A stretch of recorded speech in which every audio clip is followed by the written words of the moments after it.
immediately if Copernicus lunges. Oh, how he does like to test the reflexes of others. What can I do for you?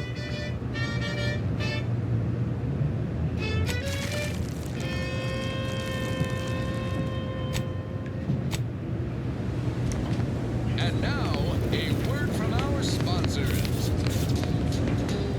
Auntie's Choice Chumbar is a delicious new food-adjacent snack from the maker of these rolls and scripture meals. The Chumbar is made from the finest coagulated slurry of both animal and vegetable byproducts. Including but not limited to boar's entrails, spread organs, salt tuna skin, nana peels, and tobacco and husks for the perfect combination of crunchy and chewy. Try it today. And bucket extra bar to share with a chum. Fine. Let us proceed. Now for something a little different. Tonally, if not thematically. Shake the cup, day at your bottom again. Wake the next morning, not a trace of regret when you drink Purple Berry Tequila. Make the most of what you are. Shake a ride on that purple worm when you drink Purple Berry Tequila. When you drink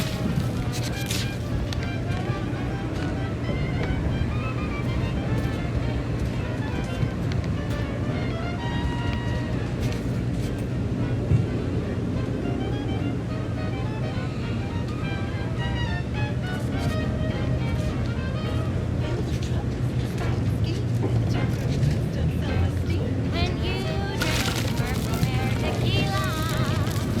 Say, looking for big fruity flavor and quality reliability for your own whereabouts? Then take a ride on the Purple Thread Worm with Purple Berry Tequila.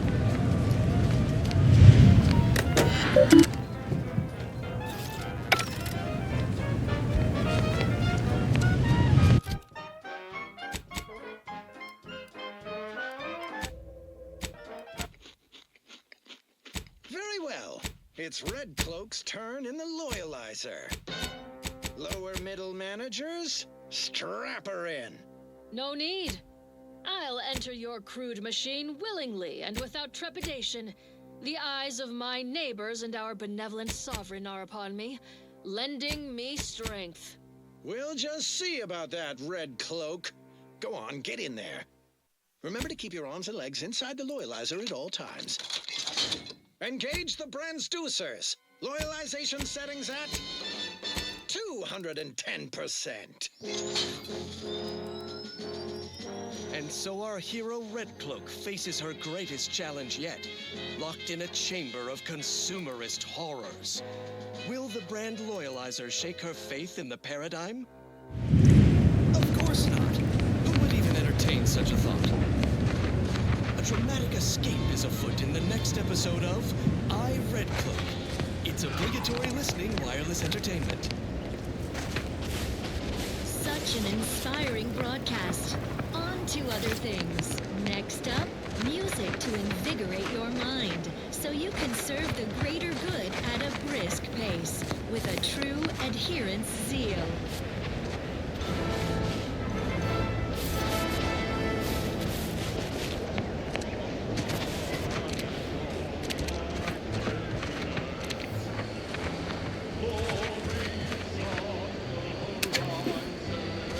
That's the third drone in as many days. Where are the void damn things coming from?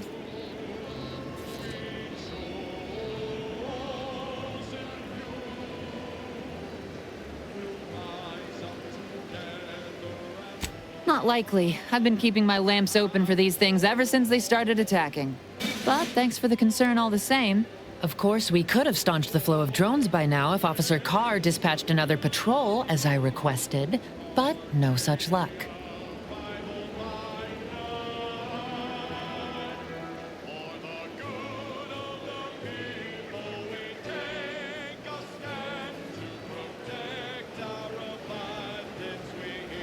See, now that's the sort of initiative I've been missing around here. Take a gander at the bounty terminal, just left of the constabulary. You know, stranger, you seem more than qualified to finish off the drones. For a freelancer, that is. Find that bounty terminal, blast some drones, and show the Protectorate who's boss. Ideally in that order.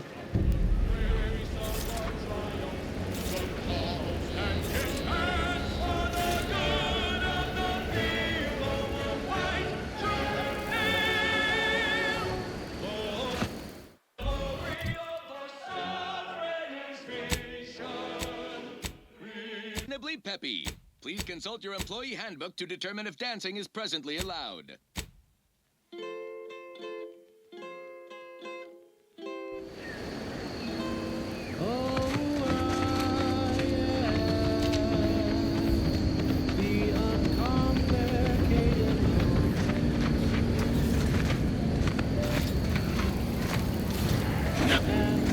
Injuries detected. Please seek medical assistance prior to loss of consciousness. How may this unit assist you, Commander?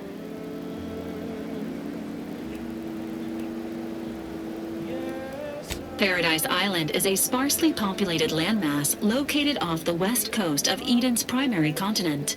The island is host to idyllic coastlines, verdant flora, and extremely hostile protectorate garrisons. Plan your visit accordingly.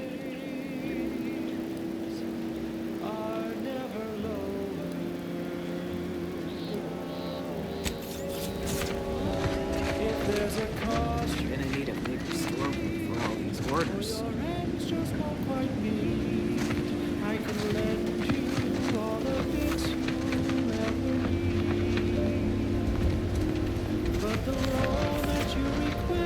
Let me guess. Gun keeps jamming, armor don't quite fit snug as you like. State your division and I'll get you outfitted, quick and proper, or your next provision's free.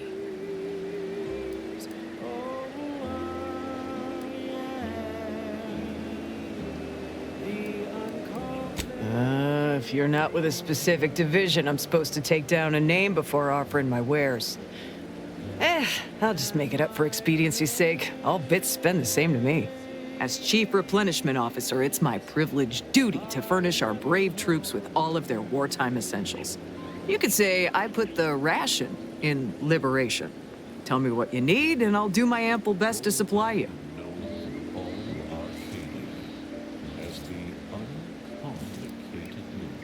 I'm sure you'll find something to your liking. And my dear, you know my terms. They are really quite straightforward.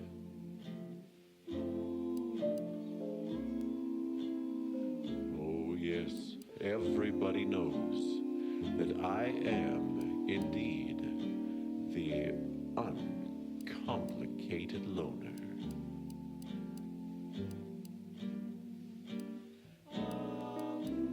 Keep things simple, you can be sure that my rates will never, no, they'll never, ever be lowered. If there's a cost you can't complete, or your ends just won't quite meet, I can lend you all the bits you'll ever need.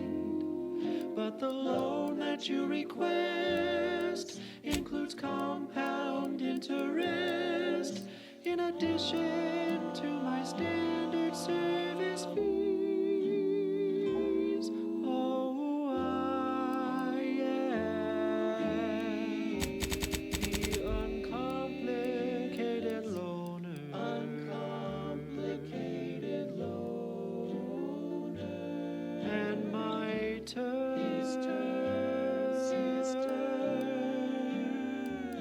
are quite straightforward.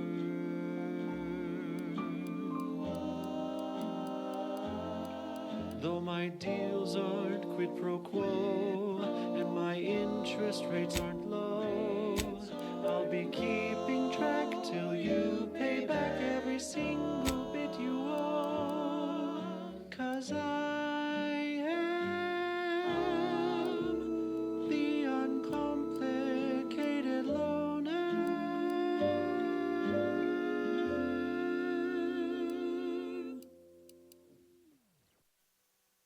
That last selection has been scientifically proven to increase productivity, improve morale, and soothe all manner of mental malady in the listening workforce. At least in the lab. Not responsible for night sweats, abnormal bone growth, or prolonged glossolalia. This one always makes me pretend I have the sun in my eyes. I'm looking for a meal that doesn't leave me hollow. Don't want to do no cooking, all I want to do is swallow. Hey, here's a fancy can. Wow, it's a real beauty. Let's see what's inside and get back to our duty.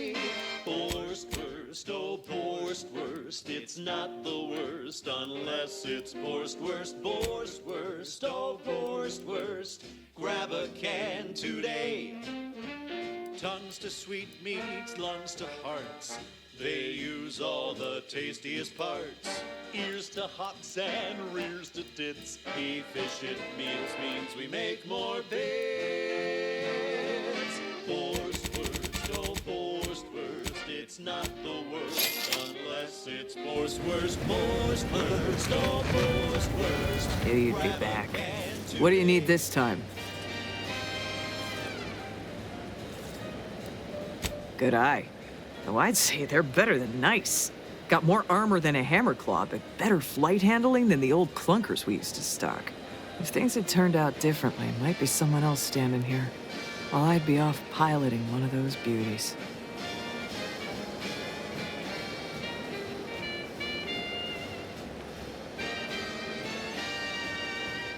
No coarse pores, bristles poking our gums with their proprietary whisker extraction. You got your wires crossed. Dropship piloting's one of the safest jobs in Auntie's Choice, according to Auntie's survey on career safety. Ranks high in satisfaction, too. And anyway, I don't recall asking for your opinion, so maybe we best get back to it. Working the assembly line. Business is always good when a war's on. What do you need this time? Light our thrusters. We don't waste time slow roasting some fancy woolly cow for let's mignon. No, sir. We crack open a good temp tin of Borstwurst. That's right. Nothing like an instant, soft serving of feral pork paste to boost productivity to full burn in those small hours. All right, enough yapping. Time is bits. Back to the factory floor. From snout to tail, it's all included. It ain't the worst till it's extruded. From factory vats into my tummy. Who knew meat-based could taste so yummy? Borstwurst, oh Borstwurst, it's not the worst unless it's Borstwurst, Borstwurst, oh Borstwurst. Grab a can today.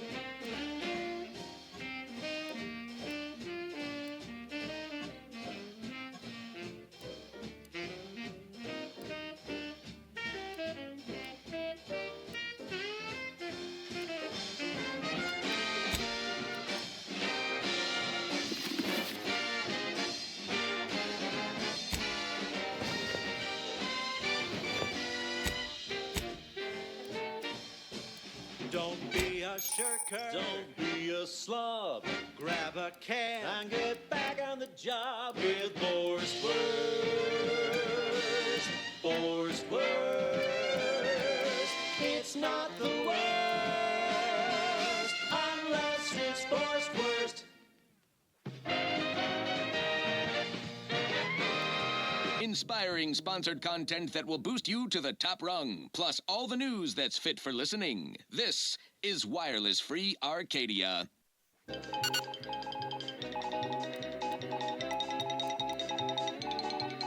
Under only one circumstance will Wireless Free Arcadia report hearsay: if it makes the competition look bad. So now, hear this juicy rumor from Protectorate territory.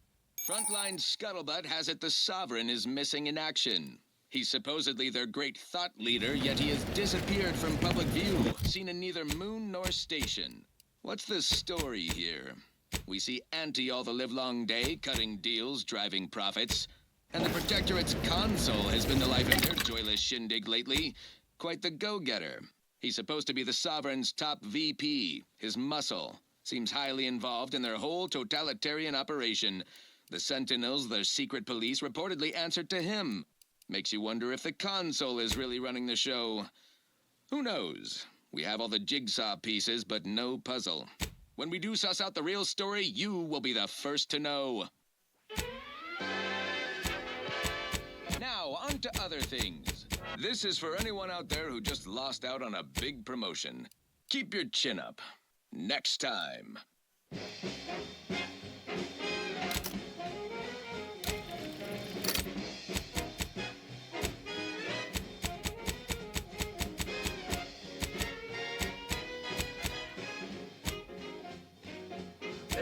was a lonesome boy with a hapless frown, whose luck spun around when Nancy came to town. A marketeer who spotted a kid with nothing to lose, offered the boy a deal that he couldn't refuse. Yes, Auntie welcomes you with arms open wide, and all you gotta do is sign the dotted line. The boy signed up, he didn't hesitate. Anything to win the mother's Papa's fate. The marketeer said, okay, we'll start right away. The first trick of the trade, let no one get in your way. No rules, no oversight, no ethics to abide. The only thing that matters is the bottom line. You buy low, you sell high, you profit more. You cut the cost, you raise your prices, profits soar. The joy of laissez-faire, oh, you know it well. Make an auntie proud, well, wouldn't that be swell? Blow cat blow!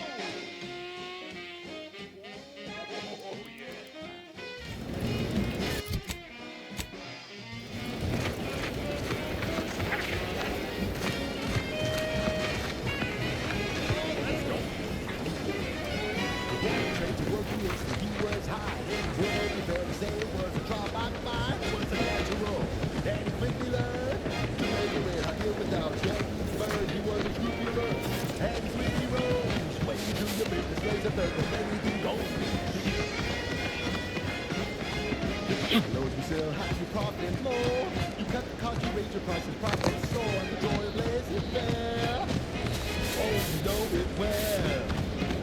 Make an antique proud, well, wouldn't that be swell? Come on, baby, let's go!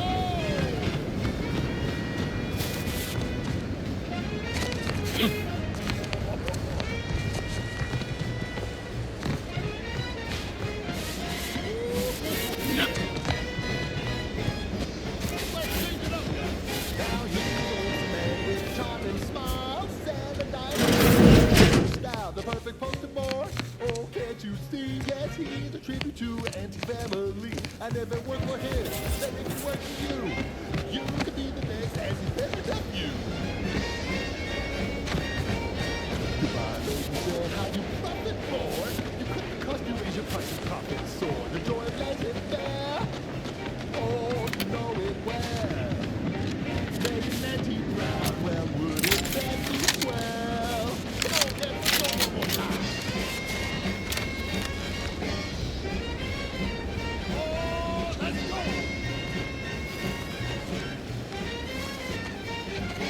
Swing it now, oh yeah! That's the ticket.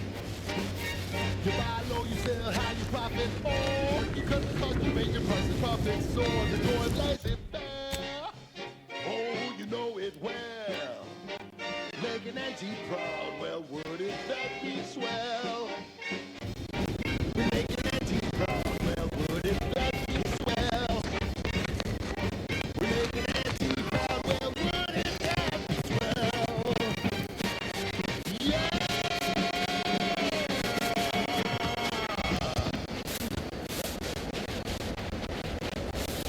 Limber up for a motivating lecture, employees. Just because your Auntie Cleo reached the top of the corporate ladder doesn't mean she can't resonate some bottom-rung relatability. It's much like toss-ball, a game of inches and foot goals played with an excess of necessary roughness. And there's more than one way to make a killing. Why, I was just watching the latest bout between...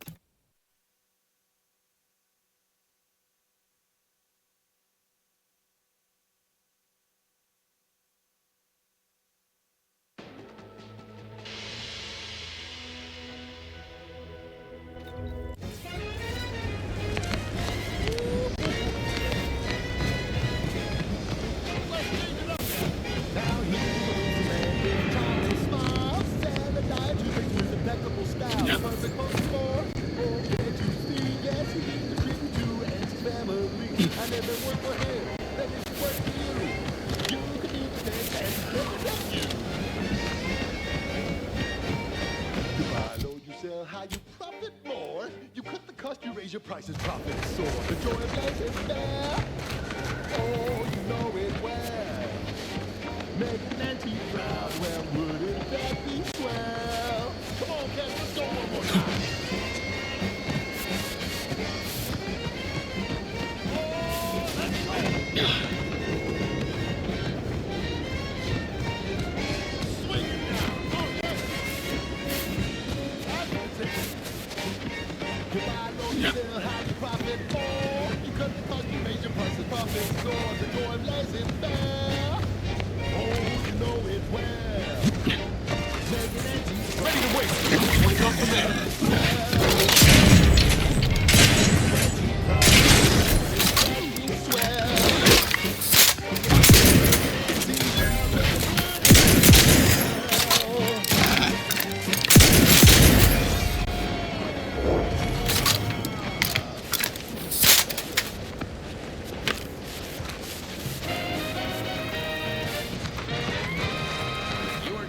to wireless-free Arcadia, the best things in sliced breadworm.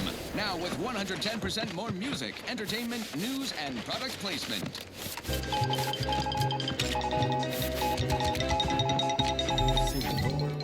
All Auntie's Choice employees, we're receiving... Paradise Island's going touch points. Until they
generates unlimited electrical current to our flawless facilities, such as the Vox Relay Communications Platform.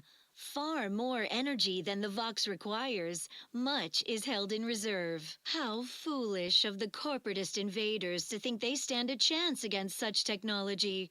Surely this proves the superiority of our system. Well then, moving on. As Eden offers I'll take fighting rats over living in a surveillance state any day.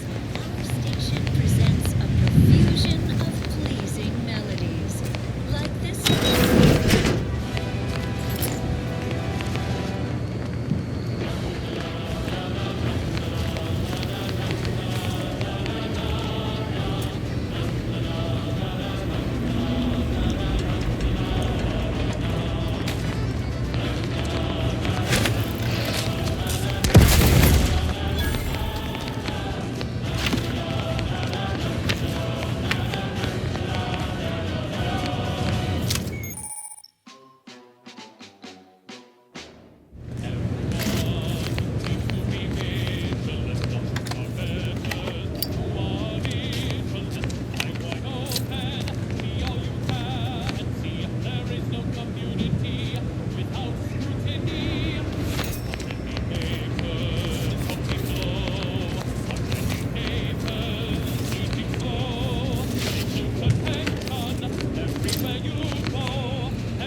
No,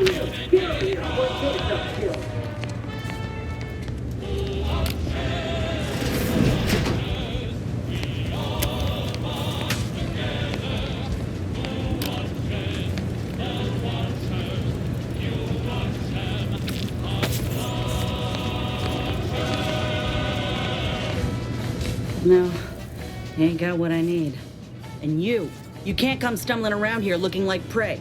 These raps ain't had a bite to eat since their pods dropped from the look of it. And a desperate rapt is a dangerous rapt.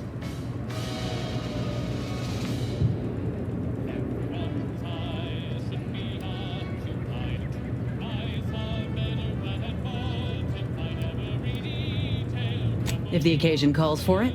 But I fancy myself something of a biologist. Or at least I used to. Me and Raptidons, we're well acquainted. I know their patterns, behaviors, attacks. Know what gives them an edge around folk who ain't in possession of that knowledge. Which is why I gotta ask, what are you doing here?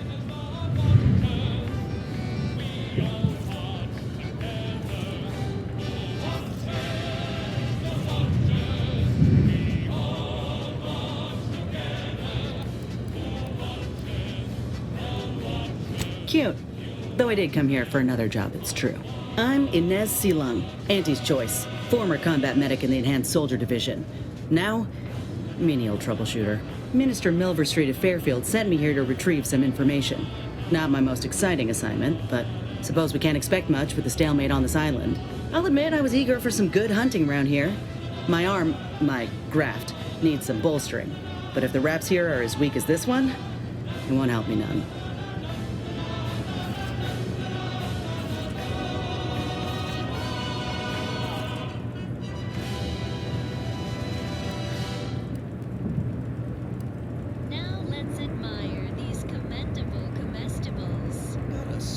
When there's paperwork, there's enemy secrets. And dropping Raptidons on the place is a quick way to stop any personnel keen on destroying those secrets before we find them. It's a kinder fate than if they survived. Allowing us to walk off with this intel would surely land any survivor in front of the firing squad. Or sentimental refreshment. But let's not gloat. Long ago, the matriarch devised the paradigm plan to support a bounteous life. Far as I can tell, it's the polite name for re-education camp. If you've got the misfortune of being protectorate, you live under the watchful eye of the Sentinels. You even think of stepping out of line, they pay you a visit and send you off. To where exactly, I ain't sure. But you'll be getting obedience kicked into you. And apparently there's some highly sensitive intel about mental refreshment hereabouts. The minister sent me here to find it.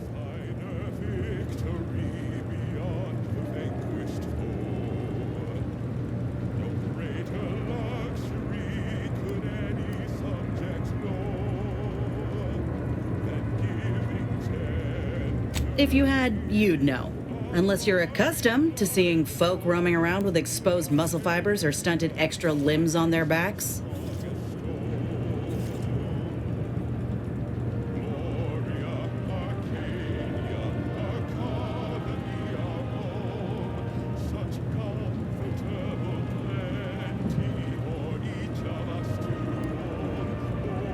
Other than punch a hole in my armor, cause Huel at the saloon to yell in consternation, not much.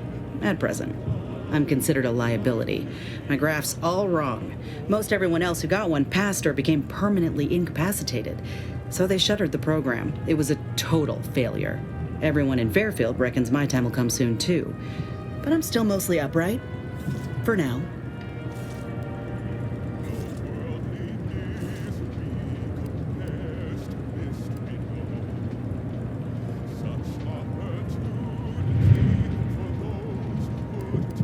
I just know I can do more for Auntie and for the war. It's just this damn contract. Unless I can amend it so I might fix my graft, proving myself ain't happening anytime soon. Weren't many of us grafted soldiers to begin with. To think I'm one of the lucky ones. No. Enhanced Soldier Division was the fancy public-facing name for the grafting program. And when I say it was shuttered, I mean completely fucking demolished. Bet they'd erase it from the financial records if they could. It was that much of an embarrassment. In the wake of such a failure, it's left us grafted folks with no support. I only been able to treat my own ailments thanks to Doc Tinsley in Fairfield. She worked for the program for a time. She's a good one.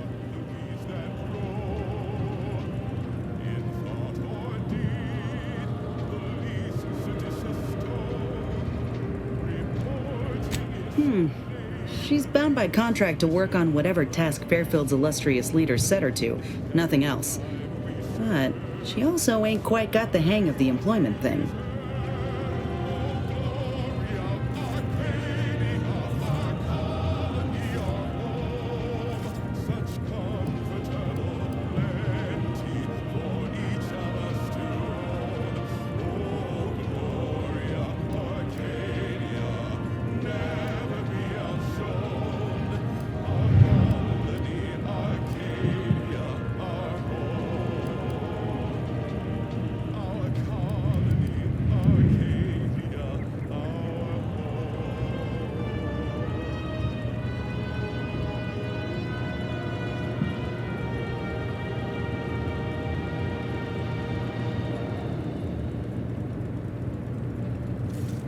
Abundant entertainment delivered with acceptably reassuring vocal inflection. This is Protectorate Sanctioned Wireless. Neighbors, cease all leisure activities. Our sovereign is here with another cupboard full of wisdom with his golden bestowment. Report anyone seen ignoring this broadcast. My dear subjects, I speak to you personally in this time of conflict because I know my voice brings. You looked at the fine print of an employment contract lately? It says any action taken by a worker that could result in impeded work must be approved by the contract holder. Not only would trying to fix my graft impede my work, but it's also financially unviable, unproven, a risky investment. So I'm stuck with a limb that's slowly poisoning me. Could pursue fixing it myself were I out of my contract, but if I attempted to end it, I'd have to waive all employment rights for the next year. That's a non-starter. Avarice is a rabid wolf clawing at the door. When the people hunger for more, they will cut down their own breath. Let me put it this way. If I was already on the bottom rung, this knocks me clean off and buries me in sand. But I started from nothing before. I could do it again. Maybe. That is all it takes for such scourge to work its way in. Get the feeling you will. Go on now. There's probably plenty of Protectorate info waiting to be scooped up if you're keen. Just mind the raps. I got what I came for, so I reckon it's time to see about my contract. Law knows I could use a lucky break. Better to be safe. Just me, or did Inez remind you of Helen? Tough like her. Shame she's Andy's choice. Always watching. Always listening. Now you know all you need to know, so on we go. More music to aid in your earnest of portentous societal responsibilities. Engaging hot. Ready to agent's house.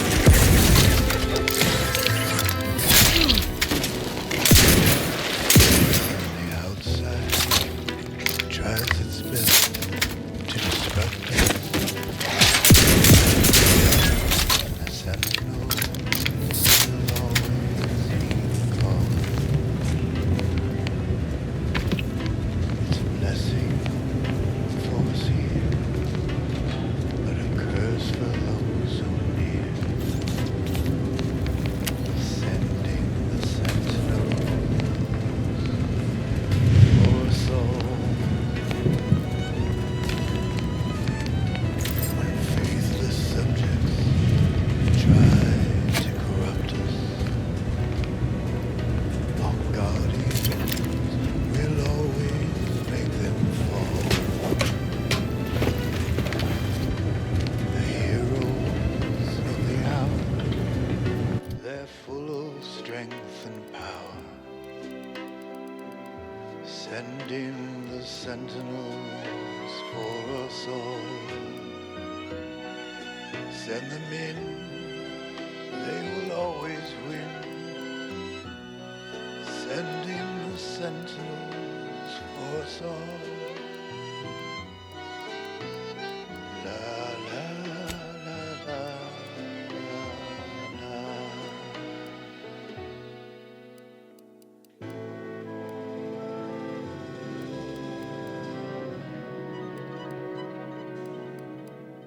When the outside tries its best to invade us, our champions will cleanse the streets. Our paradigm preserved when they fight and die and serve. Send in the sentinels for us all. Whether inside or out, there is never a doubt. Send in the sentinels for us all. Send in the sentinels for us all.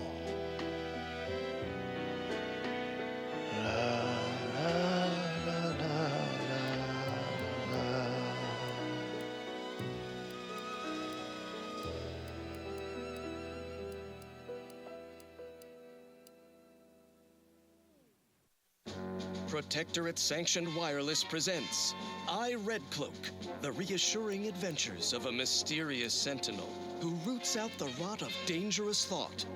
I, Red Cloak. Her sentinel senses ever keen, the eyes of the sovereign, watching you, your neighbors, your household pets, ensuring all subjects live in perfection, lockstep with the paradigm. Previously on I, Red Cloak, our hero was betrayed and whisked to the consumerist den of Auntie's Choice, strapped to their brutal brand loyalizer. Will she survive Auntie's barbaric imitation of our perfect mental refreshment process? Thrilled to her daring display of defiance in Episode 3, Brand Disloyalty. Any final words about your precious perfect community? Or your sovereign or paradigm or such before we flip on the loyalizer, Red Cloak? Nothing appropriate to say in front of the younger neighbors. Younger neighbors? What gibberish are you spouting? We in the Protectorate speak as if everyone is listening, everywhere and always, from our zealous rug sprats up to our benevolent sovereign himself. Well, this ought to change your tune. Lower managers, activate the brand loyalizer.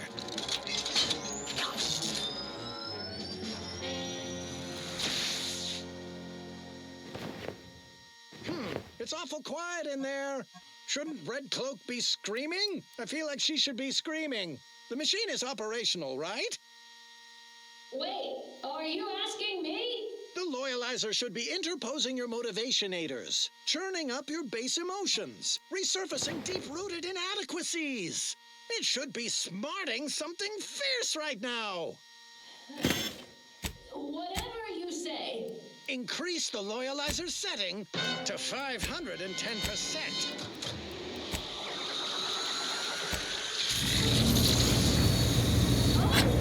Now I'm starting to sense something. It's a bit much. Ah, yes, I knew the pain would penetrate your spirited facade. No, not the pain. The crab witch odor. A little of that goes a long way.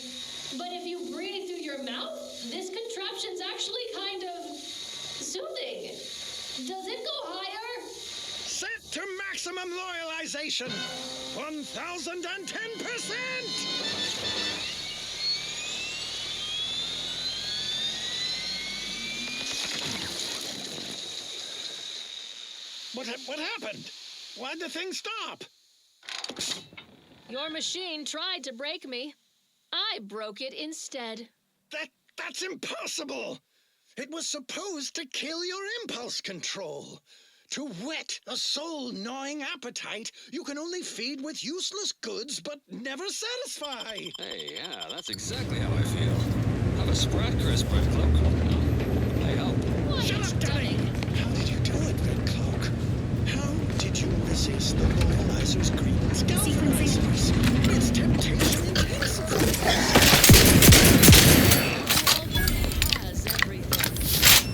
A squared plus B squared equals mass times acceleration equals force equals 2 minus 2 minus 2 plus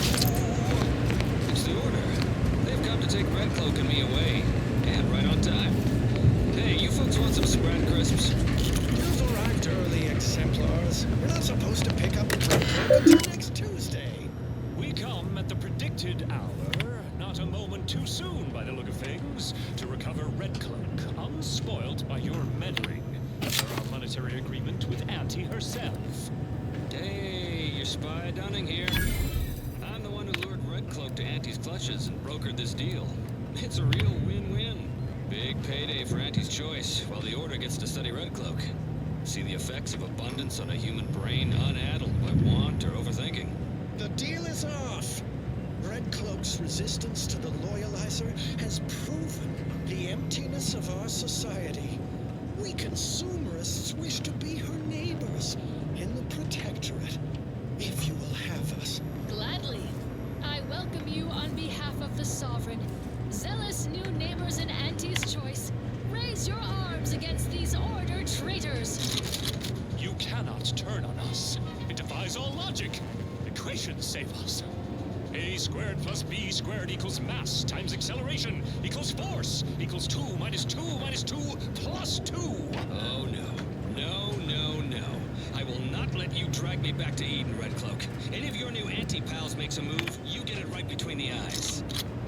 And so Red Cloak finds herself staring down a gun barrel brandished by her traitorous former partner, who finds himself staring down the barrels of Red Cloak's new corporate allies. Will Red Cloak defuse this standoff between Auntie and the Order? Expect the expected in the finale episode of I, Red Cloak. It's obligatory listening wireless entertainment. I find myself asking, what would Red Cloak do? Dutifully transition to other content, of course. Here's a little number to get your feet tapping and your mind meditating on the perfection of Protectorate society.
Next up, music to invigorate your mind, so you can serve the greater good at a brisk pace, with a true adherence zeal.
activities and inspiring reports on community goings-on. Prudence dictates. Our betters always know best, which is why our trusted consul now joins us to share his unvarnished knowledge of a painful topic, the traitorous Order. My fellow Arcadians, it is well known the Order of the Ascendant abandoned us when corporatist invaders arrived in Arcadia. If now the roots of their betrayal reach deep, to when Ruth Bazaar ascended to presiding bishop. She was jealous of the zeal our sovereign instills in his faithful subjects. Bazaar's envy heralded a shift in Order priorities, a dereliction of scientific duty to pursue more selfish ambitions. The tumult of invasion gave them an opportunity to abandon us. Their contributions were always exaggerated. They practiced junk scientism in the name of hokum, grand plans, universal equations, ignoring the guiding light of our paradigm, which always foretold the gulf between Protectorate faithful and the Order. In truth, those math worshippers didn't abandon us. We left them to rot in their own overwrought thought. Well, that, as they say, is that. What's next? Here's one you're absolutely sure to enjoy. A Protectorate prescribed favorite.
prudence dictates, sit back and leave the thinking to us.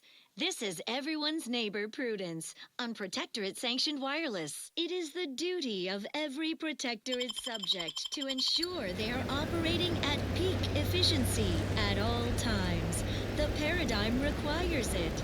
That's why mental refreshment is so important. Only the Protectorate possesses the advanced technology and know-how behind the mental refreshment process. That's why we are all happy and contented, and others are not. The mental refreshment process increases tractability, stifles undue agitation, stymies untorn inclinations, and refashions the mind into a thing of symmetry. Is a fellow subject lacking the appropriate zeal for their assigned work? Report them for mental refreshment post-haste. It's not just a good idea, it's the law. Stand by for further reassuring content. Another explicitly for you, the Sovereign's chosen. Hey, over here! Free hole in the head!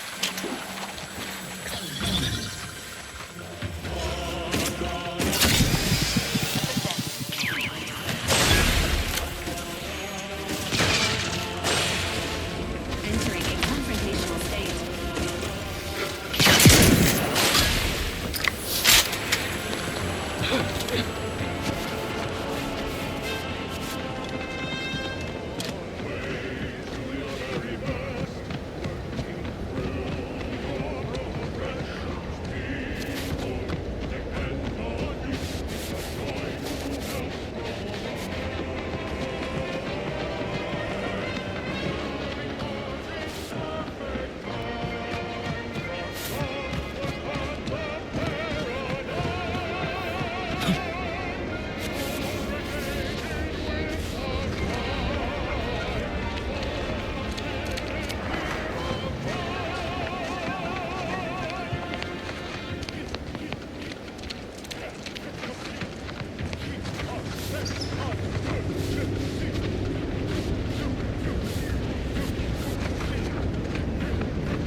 jingles over the loudspeakers.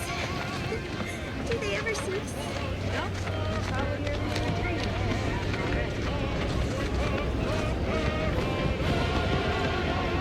Ask them defectors if they miss anything about Protectorate. Sorry, John without a downer is top of my not-to-do list.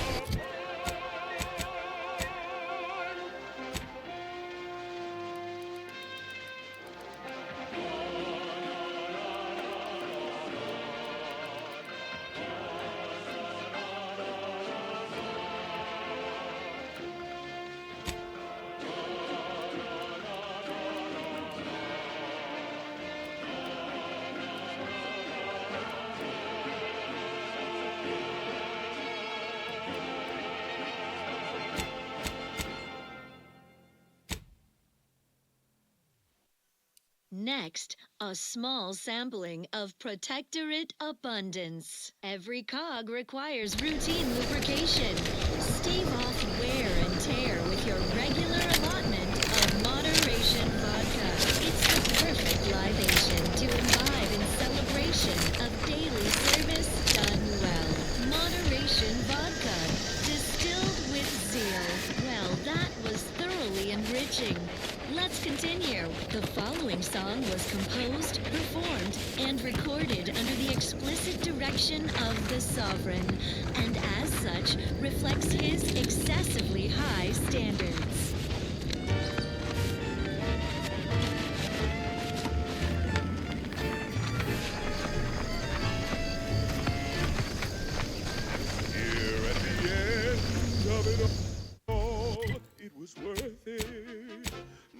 hesitate.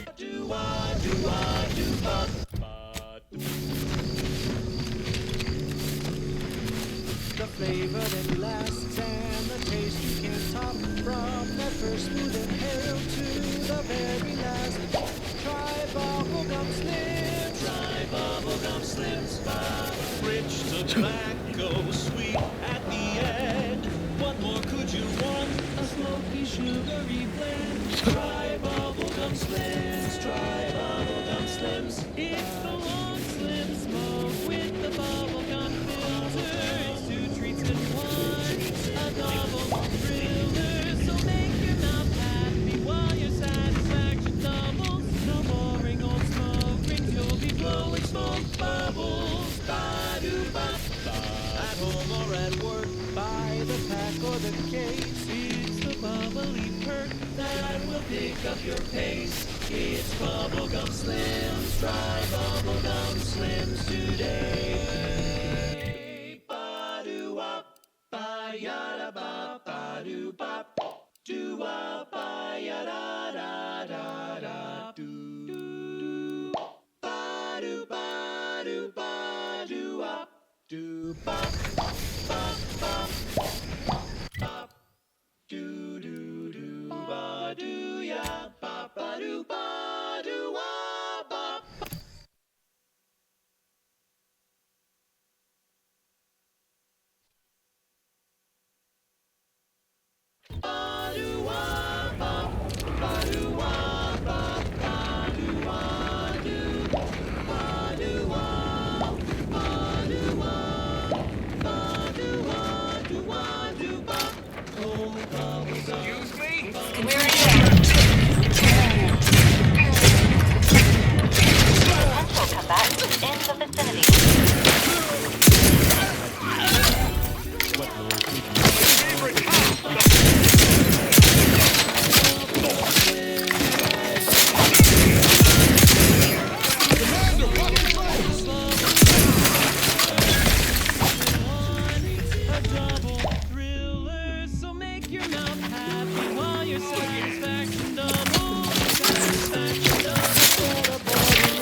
The very last. Try bubblegum slims. Bubblegum slims.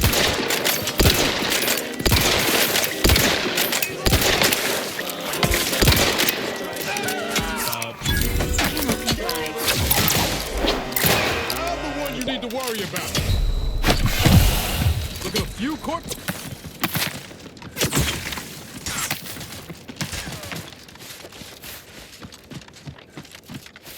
Mandatory retirement is inside for living out.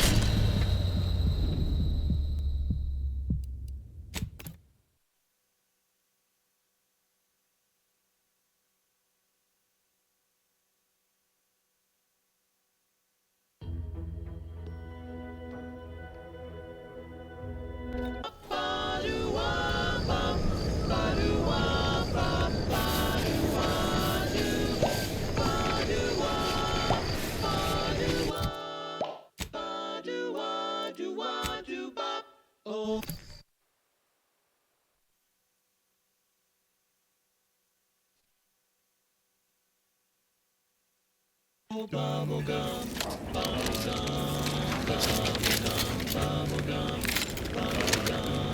bubblegum, Confrontational state.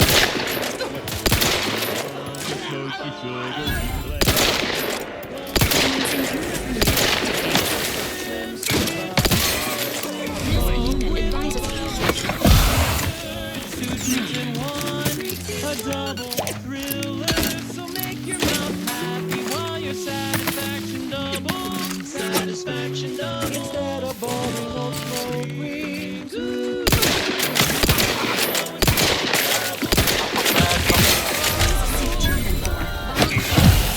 for flavor that lasts and a taste you can't stop.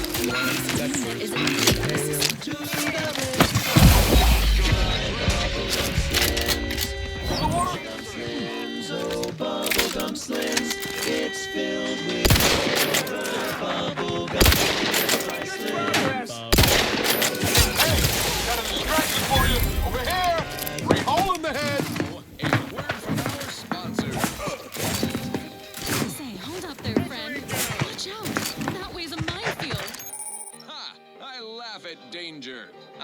get up and go get it. The idea is to kill them before you die. Moving in! While the mission, I see my own. Appreciate a little help, Commander. I hand make my own luck. Don't follow the herd. Eat Purple Berry Crunch by Auntie's Choice. Every flavor-filled morsel is packed with the pep and pertinacity you need to succeed. Are you a get-up-and-go-getter? Yes, well, enough of that, I suppose.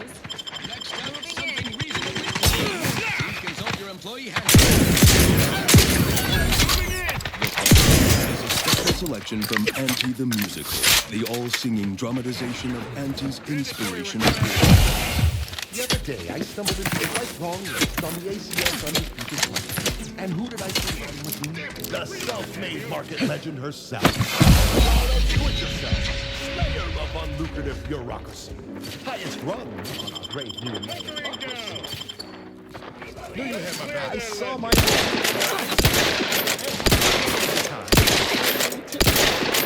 who's lost on the clock. See, I tried my best. Not walking this off. Stand me back up. How do I find success in entry? And this is what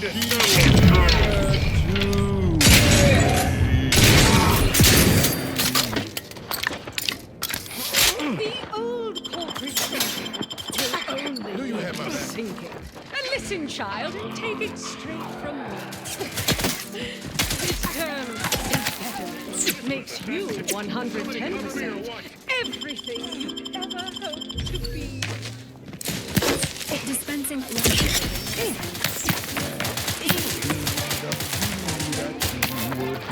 Benefits But I'm not ready. Dog will lock and load. Just get the signal. Get up and go get her. Choose pediments. Improve yourself. Enhance the whole. Get that raise, advance your role and ignore all toll. Monopolize for price control. That's our highest goal.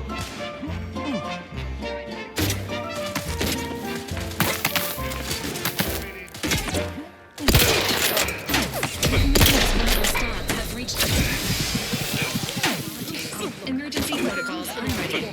System failure. Standing by for assistance. Now our underlings are present, and our officers are. So shortly, you and I will all get rich. She said, persuade them that a better me liberates society. Sell them on a free. It's time to mount to piety. Choose betterment or impairment. Improve yourself, enhance the whole. Get that raise, advance your role and ignore all toll. Monopolize for price control, that's our highest goal. Attack strategy. Make them buy our corporate way. Convince them and increase your sway. Make them Right there! I'm the one you need to worry about. Well, time for one more lesson.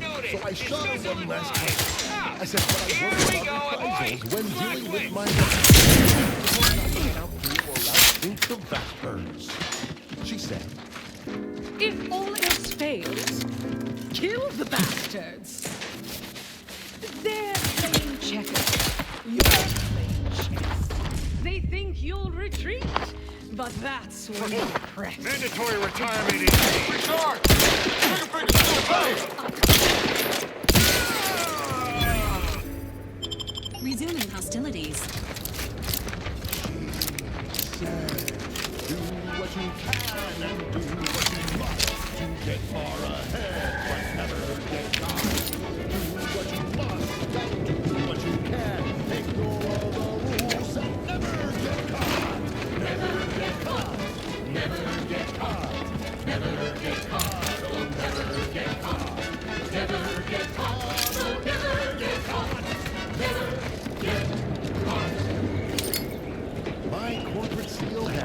Divine. Soon enough, the lift arrived. Our time had come to an end. Auntie quickly penned an invoice for her time. That lab tech was trying to do something in the terminal. Said, This is how you die. No good deed, I suppose. There's no such thing as free lunch, dear.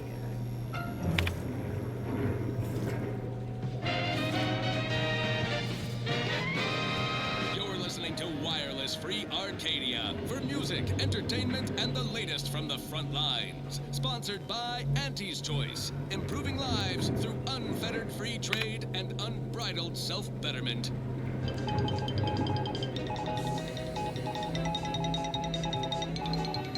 Auntie Cleo here to address all the hubbub over these rifts. Arcadia's yaysayers and eggheads would have us think these cosmic light shows herald the end of the worlds. Poppycock! Rifts present an opportunity, not a calamity. Once someone irons out their reality-rending downside, we'll be left with nothing but upside. I have full confidence that our lab coats in experimental operations will innovate a profitable use for them. Rifts could be leveraged in negotiations or to gatekeep trade routes. Think of the R&D potential. Seriously, think of it. That's your job, VPs. Auntie's job is to keep you motivated. The threat of extinction is the mother of invention, after all. Now, on to other things. Now, here's a song to take your mind off your worries. Unless you're being hunted by a pack of raptidons or some such.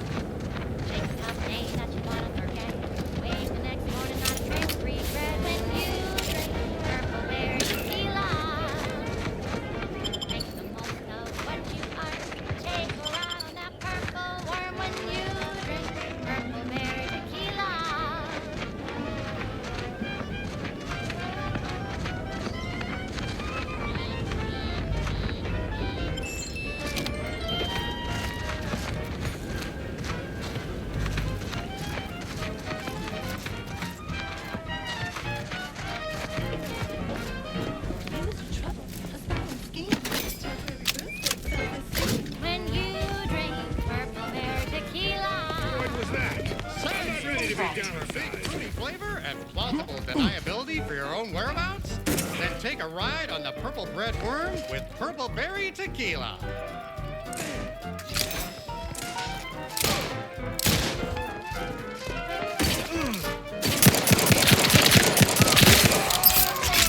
The place is in shambles. What happened here?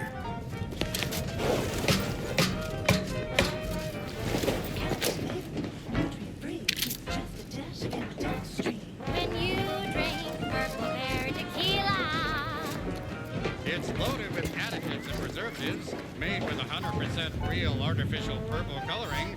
It has a little added kick to get you going in the morning.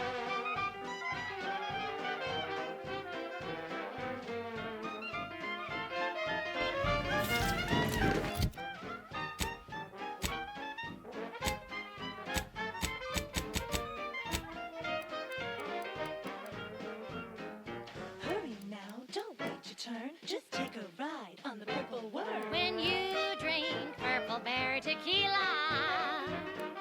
Yes, yes, it's the only tequila that'll pick you up and never let you down. Try Purple Berry Tequila today.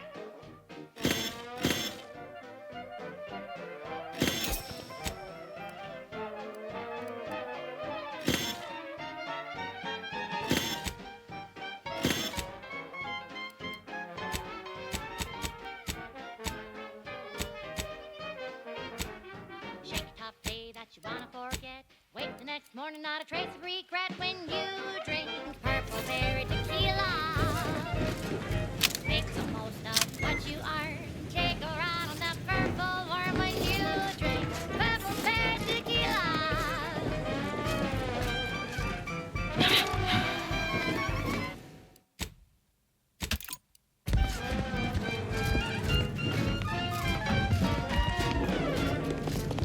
Play hard so you work a little harder.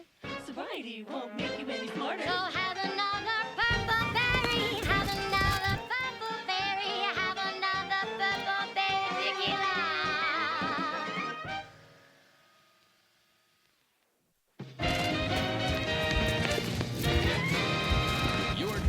to wireless-free Arcadia, the best beans and sliced breadworm. Now with 110% more music, entertainment, news, and product placement.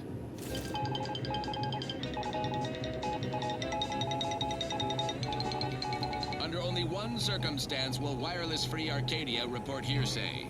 If it makes the competition look bad. So now, hear this juicy rumor from Protectorate territory. Frontline Scuttlebutt has it the Sovereign is missing in action. He's supposedly their great thought leader, yet he has disappeared from public view, seen in neither moon nor station. What's the story here? We see Anti all the livelong day, cutting deals, driving profits. And the Protectorate's console has been the life of their joyless shindig lately. Quite the go-getter. He's supposed to be the Sovereign's top VP, his muscle. Seems highly involved in their whole totalitarian operation. The Sentinels, their secret police, reportedly answered to him. Makes you wonder if the console is really running the show. Who knows? We have all the jigsaw pieces, but no puzzle. When we do suss out the real story, you will be the first to know. Now, on to other things. This one reminds me of the morning we drove the Protectorate from Fairfield. A good day for personal freedom and fair trade.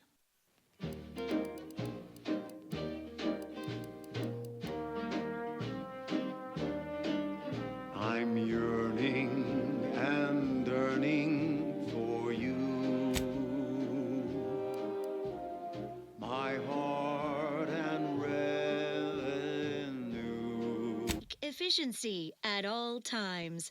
The paradigm requires. That's why mental refreshment is so important. death screens. Only the Protectorate possess.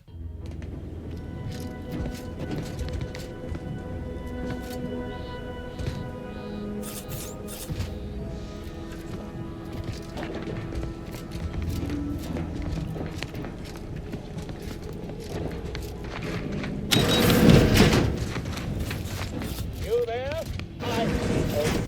You're likely affected too, eh? Scream twice for yes. Could it be? You seem an honest-to-goodness rational human being, unhindered by bloodlust, unshackled from their basal ganglia. Well then, by the Loeffler Risk Intercession Act, under Outbreak Provision 5A, I hereby press you into service to aid me in our present crisis. I, Elmid Ormsby, Product Envisioner, Department of Proprietary Methodology and Audacious Advances, am your interim supervisor.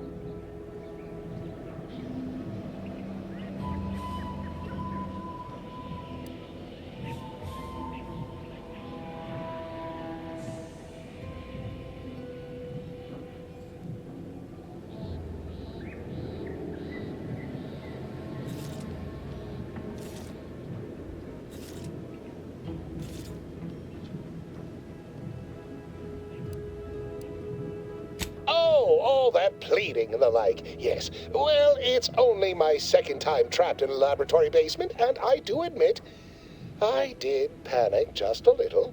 But back to the exciting news about this incredible new opportunity. You working for me, as an aide-de-camp of sorts, on a brief yet no doubt exhilarating assignment.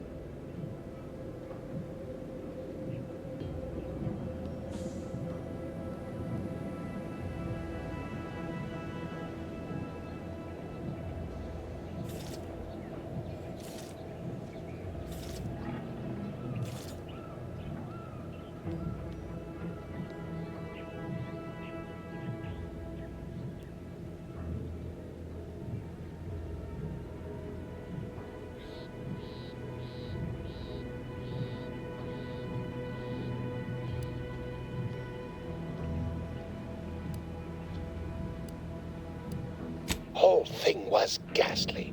One of my assistants and I heard a loud noise. He left to investigate while I continued working on our experiment. When he failed to return, I peeked outside and saw the others run in, bloody, gibbering, hunting for targets. They'd clearly been exposed to some virulent new form of experimental agent.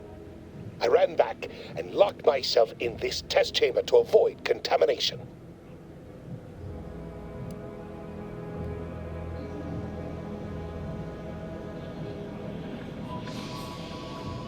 Well, you'd certainly think so, but management sets the goals. Our humble research team works to deliver.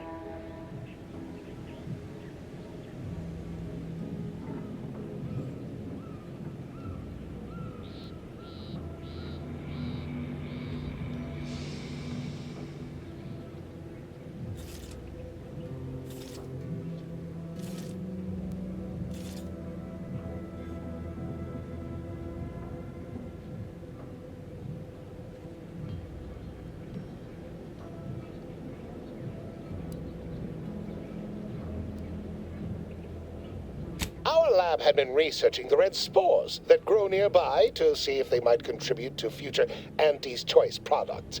As per usual, we threw precaution to the wind.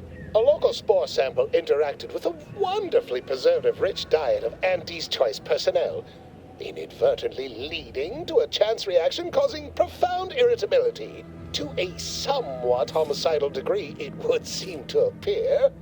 By that measure, our work here could be considered a moderate success.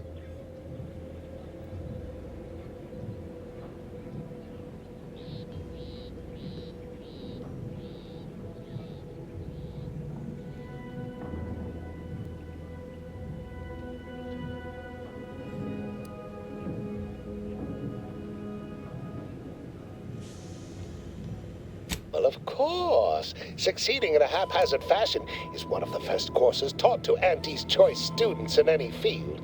But yes, I am something of a visionary. You see, our lab is a far cry from the others. You're part of something bigger here. The individual not only thrives, but shines even more brightly with the help of their brethren. It all requires a certain devotion. In the end, it's really quite in the best interests of everyone's careers. A rising tide raises all boats, as they say.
Speaking of the team, such as they are in their present deranged state, how did you make it past them? You know, without being killed.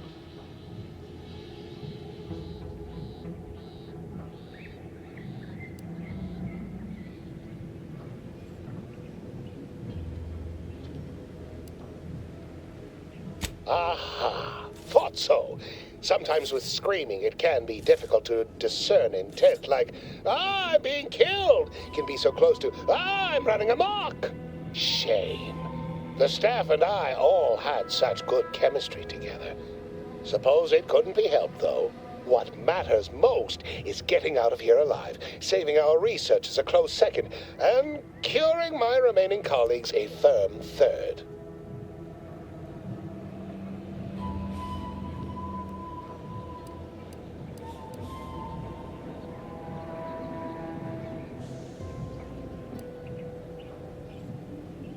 As you're now one of them, I'll take that as a compliment. But enough glad-handing me. Regarding what we need, well, it should all be rather straightforward, yes? I suspect we'd use a top-down indirect coronium synthesis method, don't you think?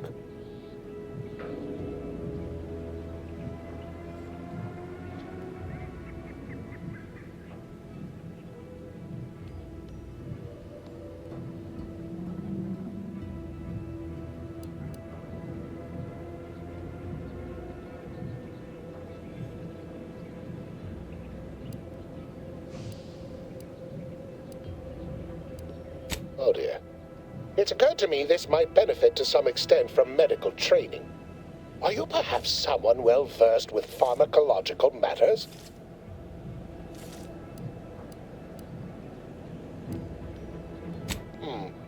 Apologies. I do tend to assume everyone has a doctorate. No matter, if you are capable of following simple instructions, I'm sure I can guide you through it. Tremendous. Well then, before we roll up our sleeves and determine what's needed, any questions?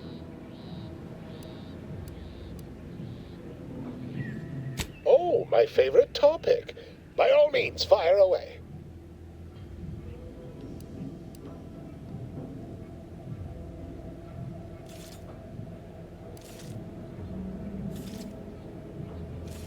Well, you'd certainly think so, but management sets the goals. Our humble research team works to deliver. Anything else before we set to it?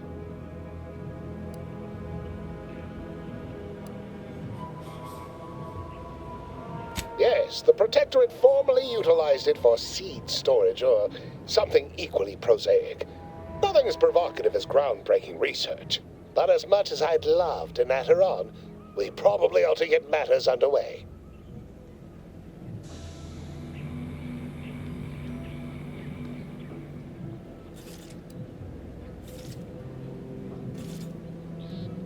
We'll need two things: fresh samples of the red spores and the findings from the expedition that originally uncovered them.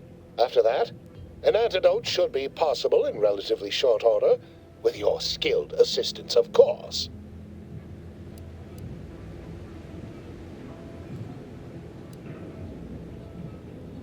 How exceedingly fortunate. Just one thing left to gather, then. Spore samples may be taken from a red plant indigenous to an area of tall rock formations northwest of here, ingeniously referred to as the Red Spire. Once we have an antidote firmly in hand, we can save my remaining colleagues, so best not murder them all in the meantime.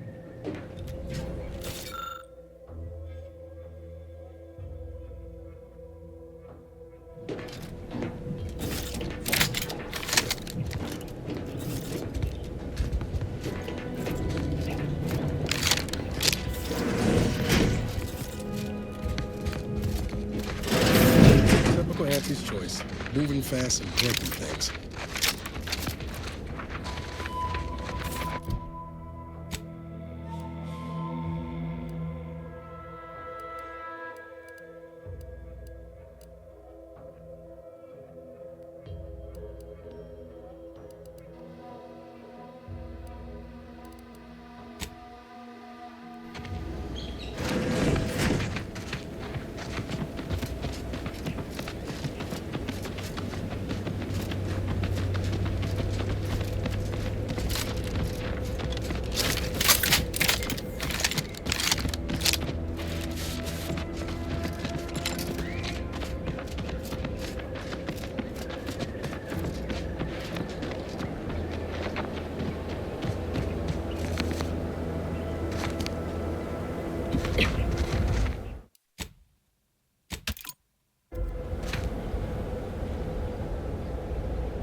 Sorry, ain't ready yet.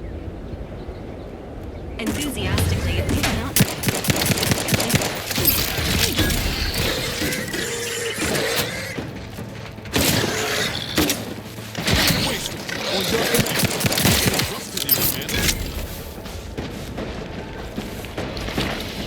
Engaging hostile items.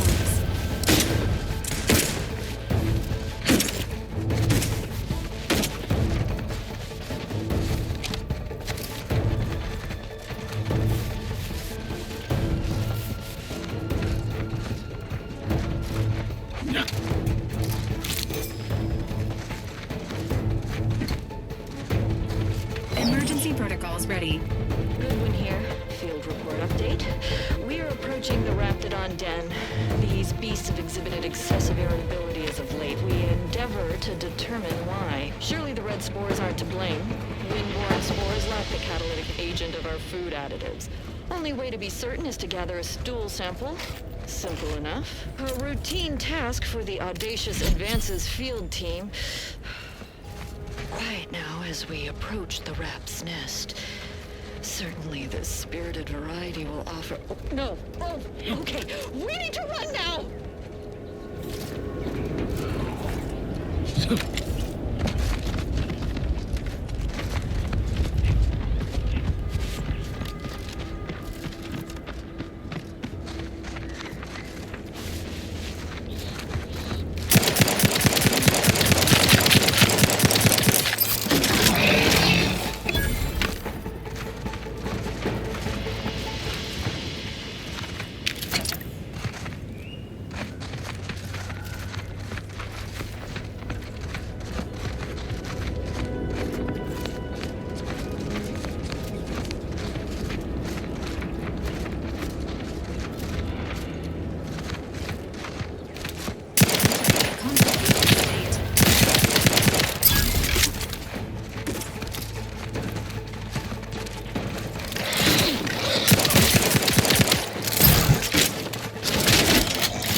Foraging time's over. We should have what we need.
Haha. Allow me to give this a cursory eyeball and... perfect. I'm sure we have the correct neutralizing agent here in the lab.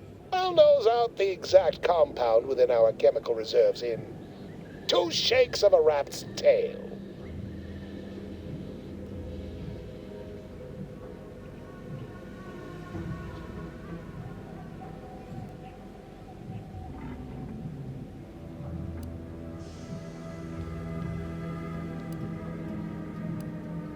Well, it's a textbook example of the medulla oblongata wagging the cerebellum. Although, frankly, there's a plethora of ways to stimulate the reptile brain into such a flurry. None of the previous methods were anywhere close to being this commercially viable. But where there's a will, there's a way to make a profit. Honestly, this whole process is 1 part scientific testing, 2 parts improvisation, and a dash of pure, undiluted panache. Exactly what we do best. Was only a matter of time.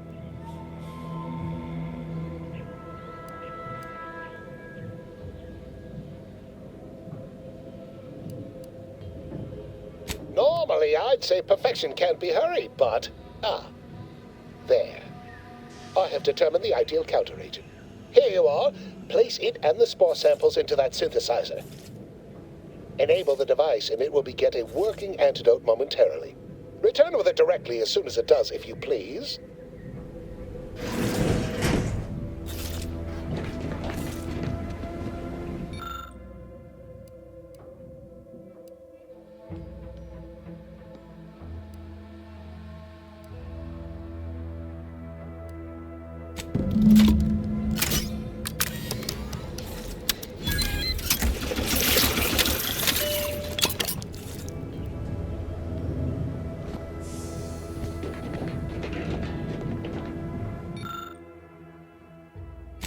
I cannot wait to put this entire sordid affair behind us.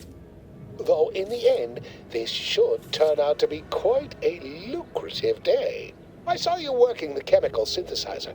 I presume you were successful in creating an antidote?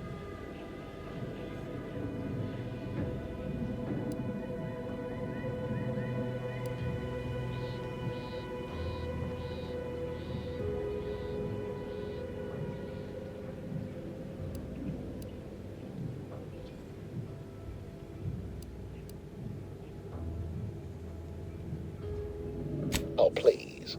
Reject cynicism. Reject negativity and allegation and lies, right? I mean, let's. Choose positivity. Whimsy. Delight. Those are the waters I want to swim in, not mired in that sort of swamp. I feel that so much, don't you?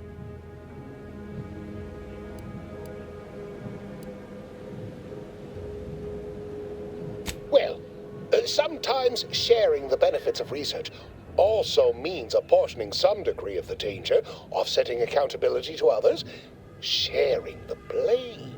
Why, it could have been me out there, you know, had I been simply another unwitting, unknowing participant.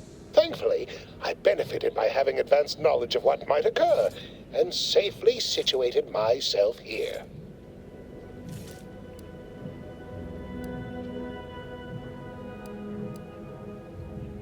Well, I mean, did I play fast and loose to produce results quickly? Of course. We're Auntie's choice. That's how we operate. Did I turn the lab itself into an experiment? Research is an ongoing cavalcade of ethical dilemma and outward regret. At the end of the day, the only rule Auntie has is don't get caught. But you won't tell, though, yes? We're still chums, though, you and I, having come through so much together.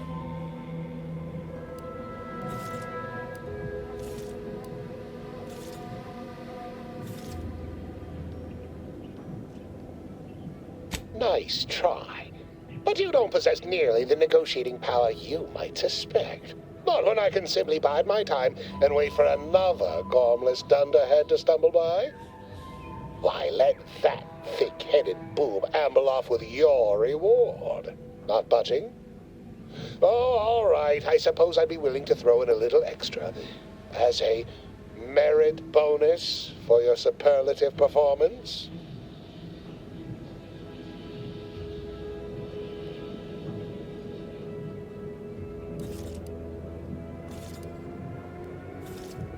Wonderful, wonderful! Knew you seemed a bankably reliable sort. All right. I am activating the air filtration system. There. Should only take a few moments for the antidote to circulate. Everyone still alive should be right as rain shortly. Marvelous. You'll find your remuneration in the chest behind me. My supervisor will hear of your actions. Oh, and before I forget, I, Ahmed Ormsby, under the power granted me by the Loeffler Risk Intercession Act, hereby free you from impressed service to Auntie's Choice. Be seeing you.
Who goes there?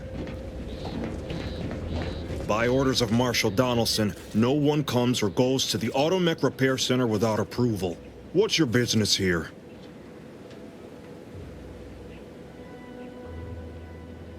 Now you've done it. Slowing down a ranking protectorate official is worth 10, 20 demerits if you're lucky. All right, let's not lose our heads over a simple misunderstanding. You're free to pass. Marshal Donaldson likes to greet new arrivals personally. We'll let him know you're inbound, so no one shoots on sight. Oh, and fair warning, watch out for xeranium gas. We sprung a leak.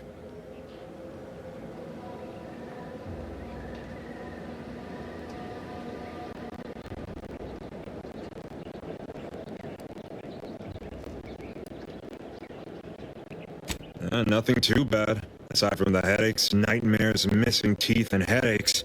One more thing. Don't cause any trouble around these parts. Donaldson runs a tight ship and has zero tolerance for lawbreakers.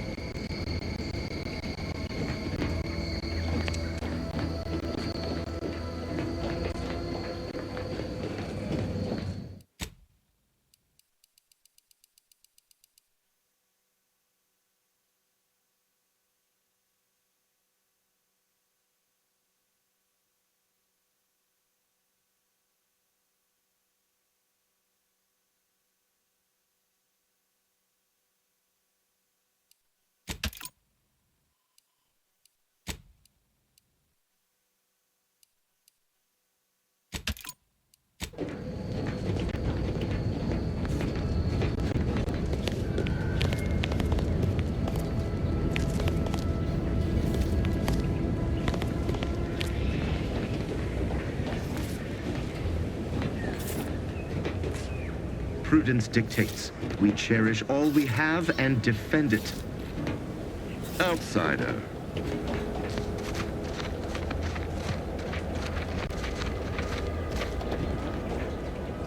outsider.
Did the authorities send you? Did my torrent of messages finally convince them of the vast crab-like dangers near at hand? What a relief. In here I thought myself dismissed as a loon.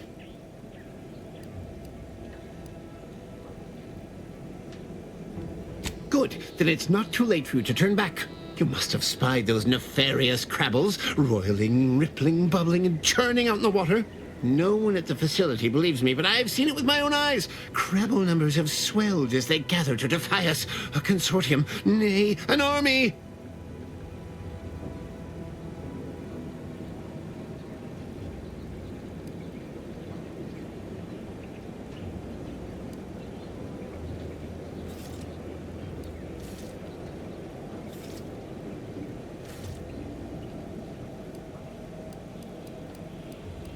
Oh, you're right. I could be a secret Crabble and not even know it.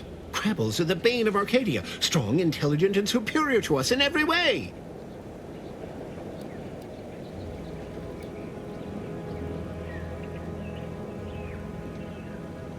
You actually believe me?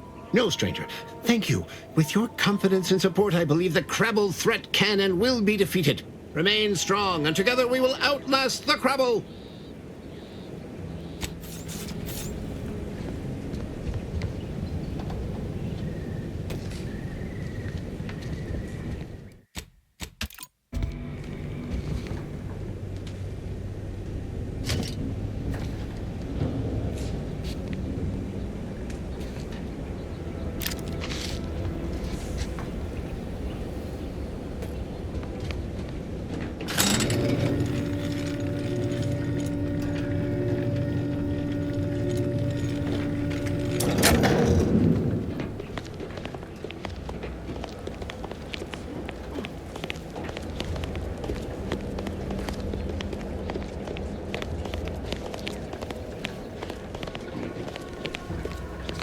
that matters is getting these Automex to the Vox relay station. But Marshal, we must adhere to decontamination procedures. What in the name of the architect? Oh, right. My guards told me to expect a new arrival, right before our chief mechanist decided to harangue me with the latest on our catastrophe. Marshal, you're acting as though I'm not standing here auguring the impending doom of this facility. Woodrow, normally I would be obliged, nay, happy, to receive your senseless jawing, but not today. Perhaps this outsider can assist where you've failed. I hope you've come to help, because a crisis is bearing down on us, and I've a dearth of reliable hands with which to manage it.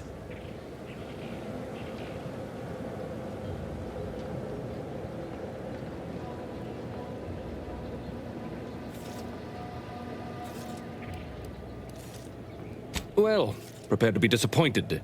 We've got a gas leak, if the color of the sky hadn't already informed you. Like you, me and my consternated head technician are new arrivals, though we may not last long if we fail to repair the uranium leak.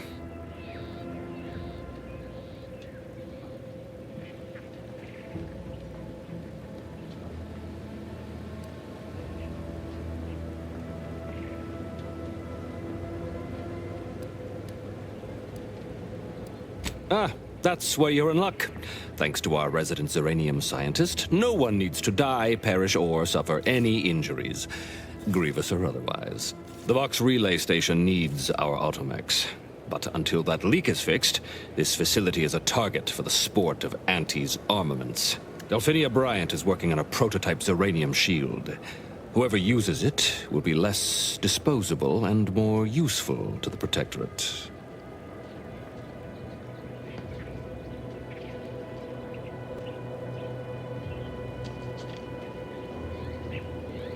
What did I tell you, Woodrow? The situation's well in hand. Marshal, those Automex have been corrupted with uranium. I can't even cogitate on what they're capable of if we lack the time or resources to approach this rationally. Should they go berserk, we may well be turning the very subject you intend to resupply into their victims. We'd be branded as traitors. Then perhaps you had better explain to Brigadier Montelli why his defenses are grounded. And you can do so personally, in the comfort of his office. Montelli? I rescind my objection. May the delicate workings of the paradigm point us toward a better way. There's a good fellow. Cleave to your loyalty, and it will never steer you wrong.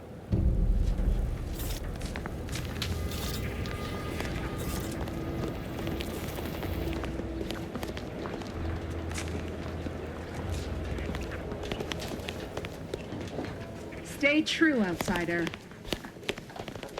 Ambient Zeranium levels are higher than average, but within acceptable ranges. State your business. This unit was engineered to facilitate management of supply inventory at this installation. Oh, this is surely exciting. Someone is finally trying out my automechanical quartermaster. Show them what you got, Quartermech. Command not understood. Huh. I thought that would have put it into sales mode. Best look into that later. Please, give it a try yourself. All wares should be perfectly visible already. Sorry, it tends to take things too literally. Maybe try phrasing the request differently. Lull detected. Conversational status uncomfortable.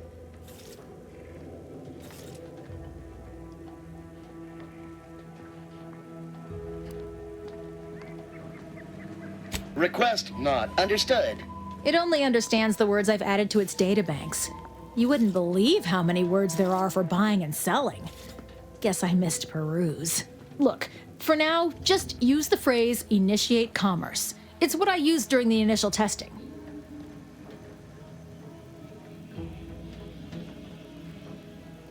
Initiating commerce.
Greetings, potential customer.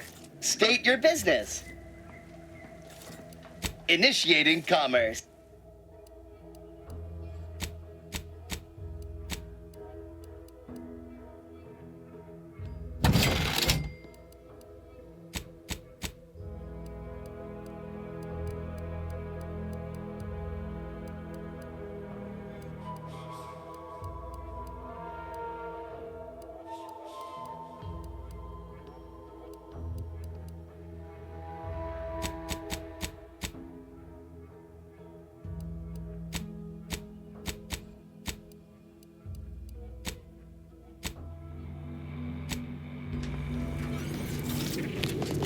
See you soon, I hope.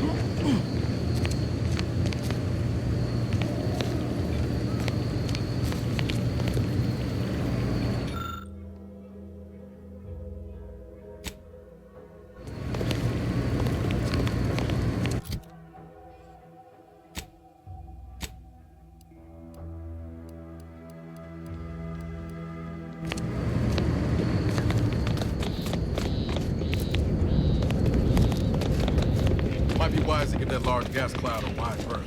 Don't think there's anything to gain by getting Alley chassis sealant test number 14 is confirmed failure. Uranium exposure rate appears to be unaffected. The test model displays standard overload induced paralysis when it became atypically aggressive. Forced to terminate test model in self-defense.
Give me a sec. Almost done with this work list. Another sealant failure, amplifier requisition, and 2 more cases of Zeranium exposure. We're a mite bit busy these days.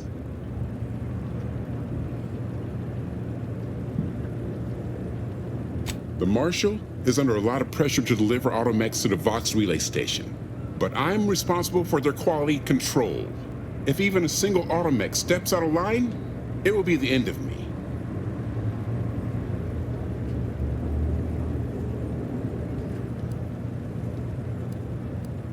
Brigadier Montelli does not accept excuses, and he does not tolerate failure. The Marshal is a good man, but he values speed while I value accuracy. Neither of us is wrong, but in this case, we both can't be right. You'll want to see the quartermaster. She's right next to the gate you entered through. Under the Marshal's office, she'll only be able to sell you our surplus, but you might find some of it useful.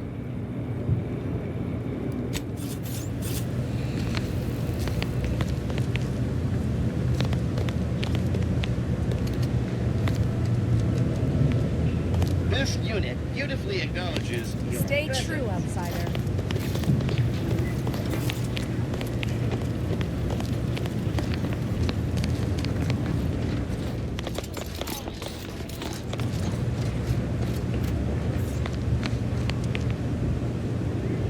Oh yes, I adore interruptions. I was just saying, what's best for stoking the spark of invention? Regular disruptions to one's train of thought. Now what is it you want?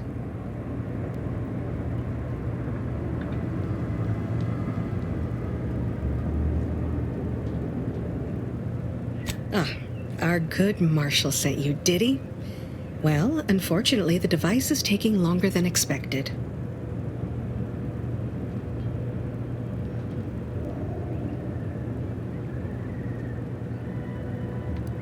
A number of factors. Zeranium is dangerous, and we wouldn't want a researcher falling victim to their subject of study. The scarcity of volunteers is also a problem. Everyone wants to fix the gas leak, but no one wants to step inside a hazardous vapor. Now tell me, are you familiar with Zeranium gas?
One and the same. That building took the brunt of the damage during a recent attack, and now it's spewing valuable Zeranium all over the place. I could speak at length about Zeranium's many captivating intrinsic qualities, but suffice it to say, in its gaseous state, it's rather deadly. So what am I endeavoring to create? A protective device that shields its wearer from Zeranium's remarkably unsavory effects, as well as other forms of harm.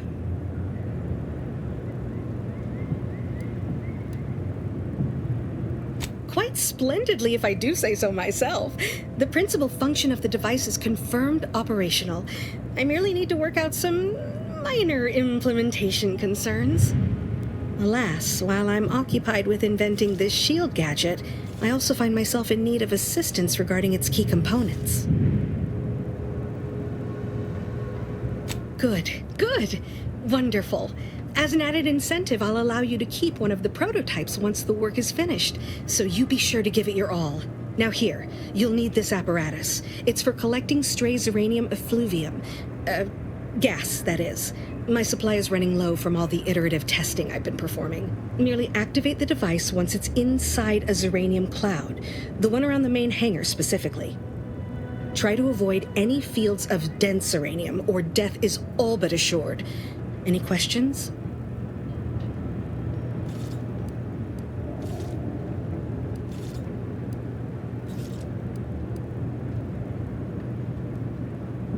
Normally, yes, but on the off chance that environmental exposure has altered the gas here in any way, I'll want to work with local samples. Ideally, the resulting shielding will protect against any gas, but since it's of utmost importance that it work on the gas here, I'll be calibrating against that. Oh, so exhilarating to have a new subordinate. I look forward to thoroughly scrutinizing your work. Now, shoo-shoo! Off with you now! Gather those samples! Shoo!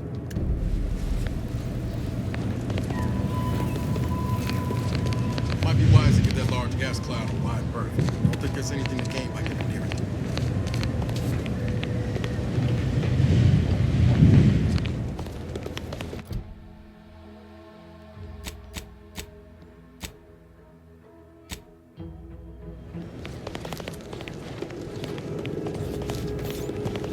Seeing Zeb again went different than I expected. Not that I had high hopes for tears and confetti, but damn.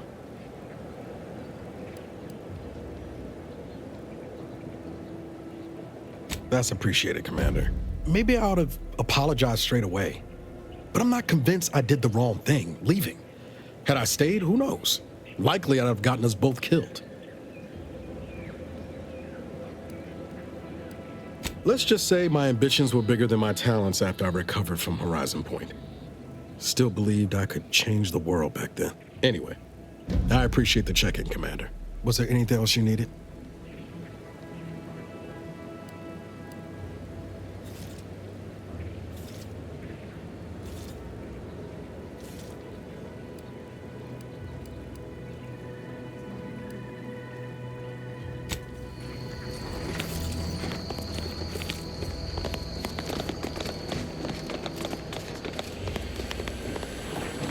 Not sure we should get any closer.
My little minion.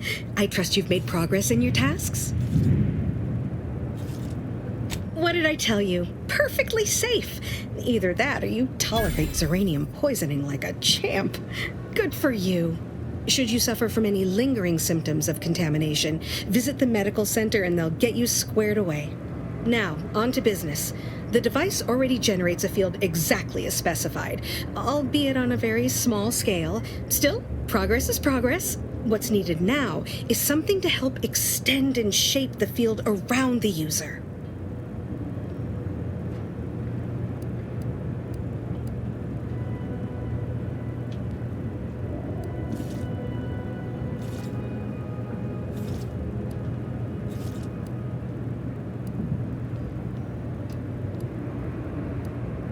An invention that works on paper is half the work. The other half is simply a matter of sourcing materials and capable help. I require a component called a catalytic amplifier. You'll be pleased to learn there's one right here at the facility, in the Dragoon that's patrolling just outside.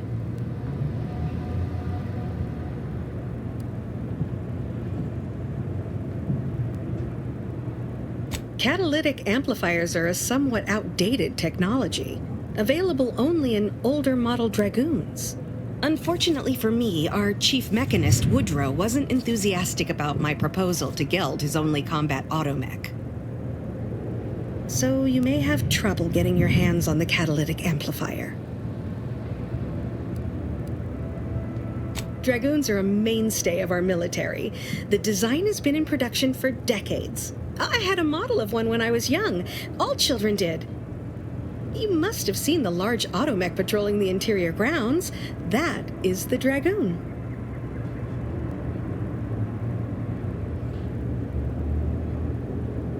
I'm sure he's just being cautious. Should Auntie's Choice attack us, we don't want to be caught defenseless. No doubt he also seeks to retain an unspoiled automech, since the others are by now riddled with Zeranium poisoning.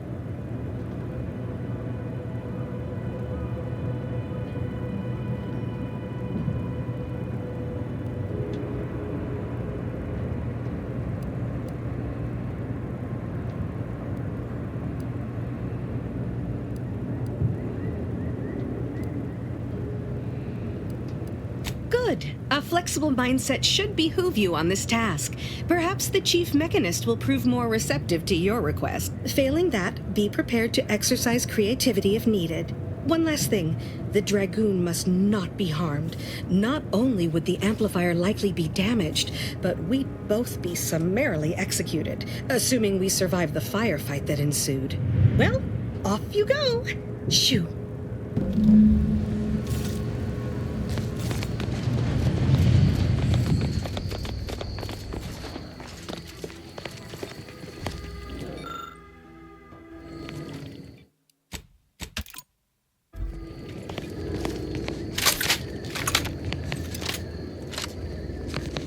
If you need something, kindly make it quick.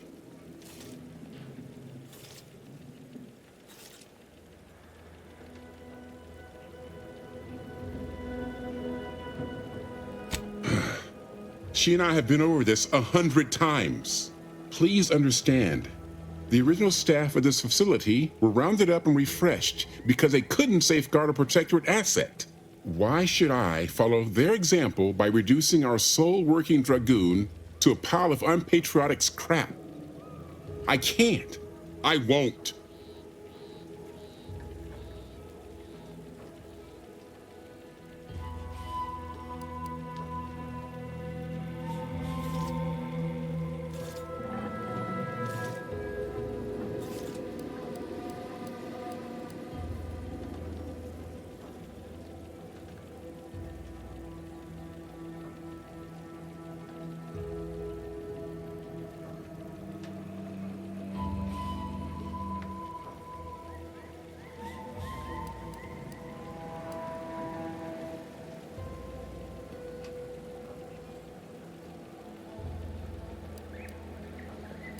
Be gone already. I wish I could help, but you'll just have to find another way.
You there.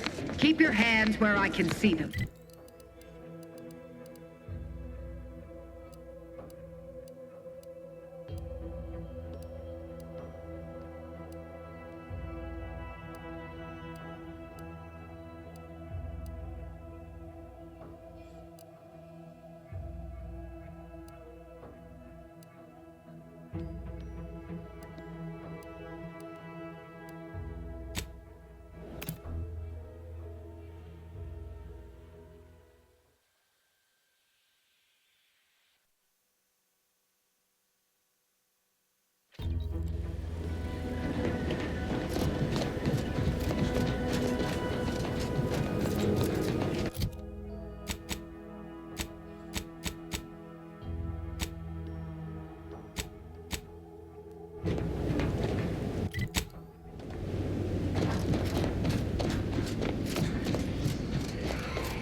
If you need something, kindly make it quick.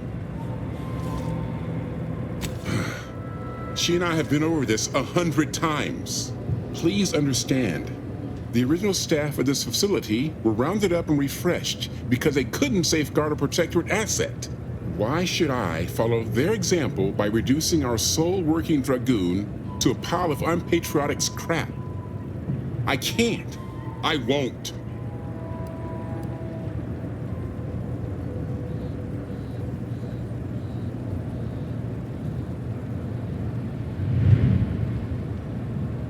That's a fair point.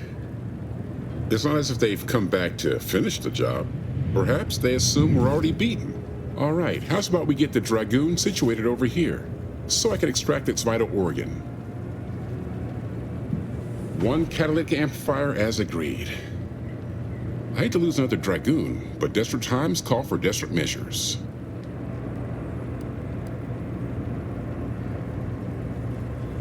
Not a chance. Donaldson has done everything in his power to get this facility online. He can't blame me for doing the same. Be seeing you, stranger.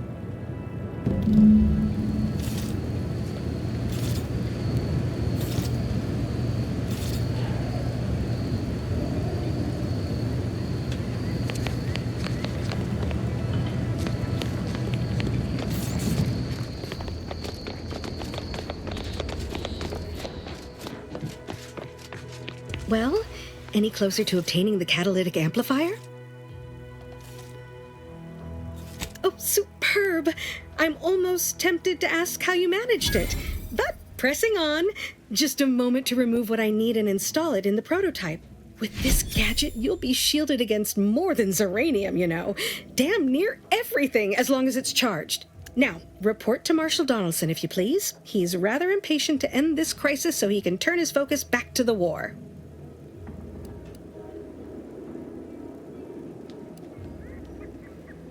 Don't thank me. Just doing my part for the sake of the paradigm, same as anyone.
I'm glad that spectacle didn't scare you off. Between the recent attacks and the gas leak, you find us on the razor's edge between reason and panic. Whether or not you're able to help us, I'm grateful to have an extra set of eyes on the problem. Zeranium is hardly my area of expertise, but it falls to me to find a solution, lest I follow my predecessors to their untimely fate.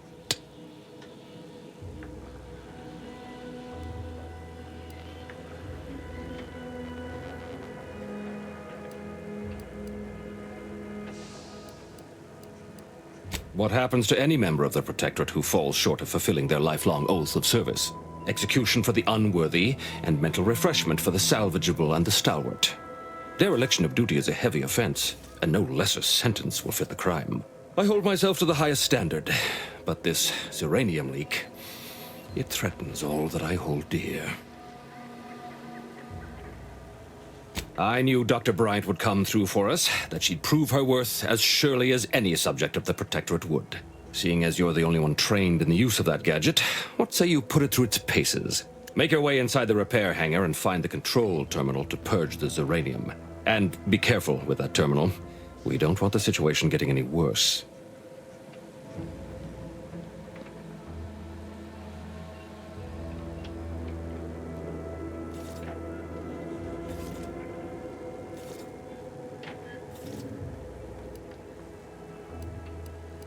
Why in law's name would you want to know that? Good thinking. I suppose if some computational greenhorn left even one of the intake conduits open and shut down the Zeranium flow, that'd be a disaster. Good thing we don't make rookie mistakes in my unit. Any further questions? Don't worry about Woodrow. Smart fellow, but his cautious nature gets in the way. Yes, there is some risk that exposure to Zeranium will corrupt our automechs, to use his colorful language. That shouldn't stop us from delivering them on time. I'm sure they'll be scrubbed clean once they arrive at the Vox relay. But that isn't our problem to solve. You be sure and come back once you've made progress on the leak.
impacted by rubble. Please go around.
Chassis sealant test number 14 is confirmed a failure. Uranium exposure rate appears to be unaffected. Test model displayed standard overload-induced paralysis, then became atypically aggressive.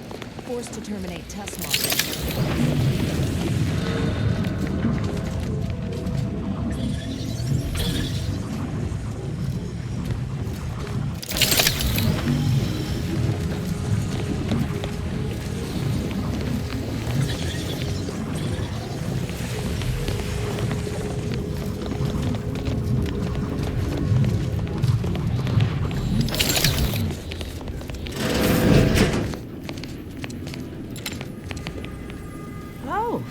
A new arrival. Ah, and what's this? You, I dare say, are exhibiting clear signs of Zeranium exposure, stranger. Your symptoms are fairly pronounced, but over the course of my research, I have seen worse. If you'd indulge me, I have a few questions I'd like to ask, for medical posterity, and so on and so forth. First question. Can you describe the conditions in which you were exposed to the Zeranium?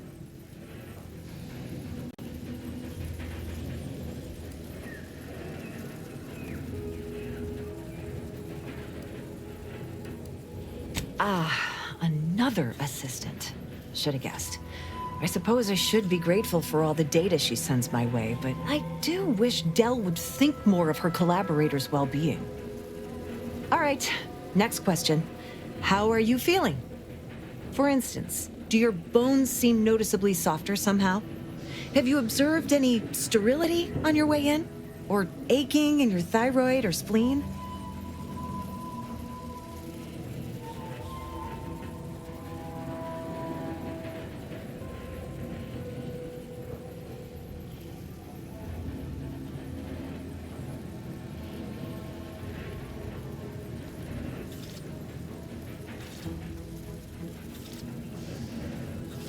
All classic symptoms of Zeranium exposure. Not that that's a good sign, but at least everything you're experiencing is within expected parameters. As a token of my appreciation, allow me to provide you advanced Zeranium therapy of the highest possible quality. There, that should do it. Do stop back in if you suffer additional exposure. I would love, be pleased to act as your consulting physician again, should the need arise.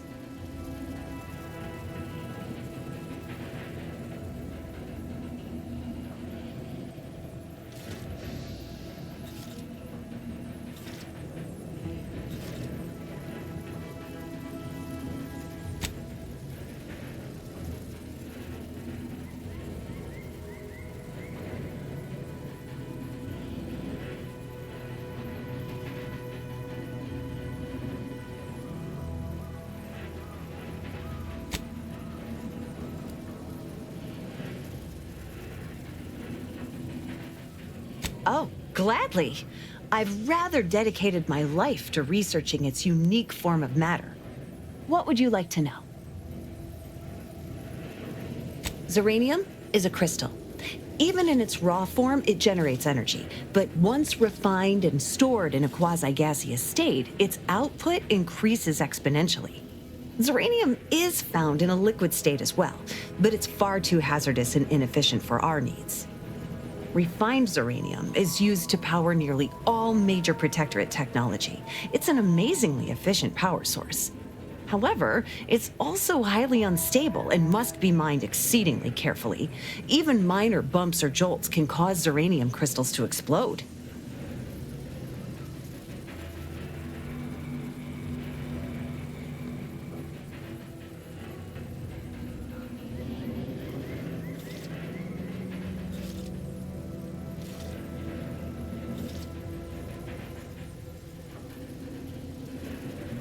Zeranium in its default crystalline state poses two risks. First, it's extremely volatile, exploding with an immense burst of energy if upset in any way.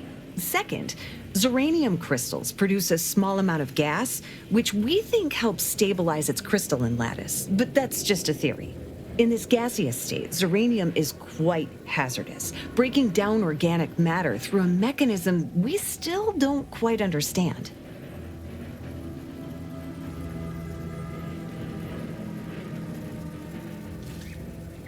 The concentration of the gas is a critical factor.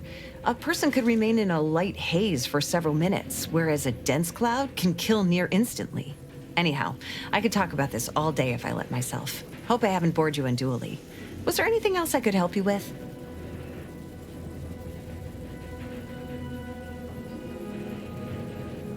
Total avoidance is best, but try to get out of the Zeranium as quickly as you can if exposure becomes necessary. Come to think of it, there may be some exciting new breakthroughs in the near future.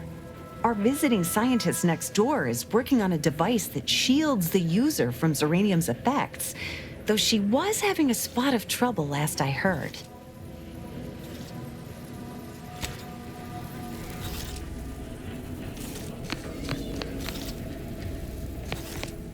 What brings you to this fine establishment?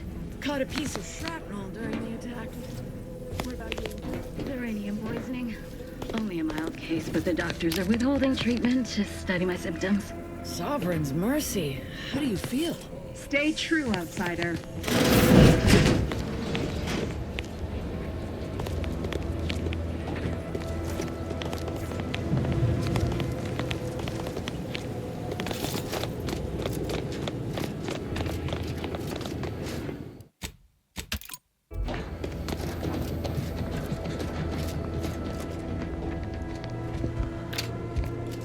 What have you done?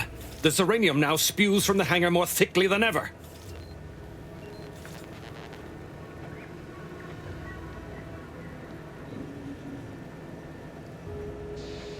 The damage must have been more advanced than we thought.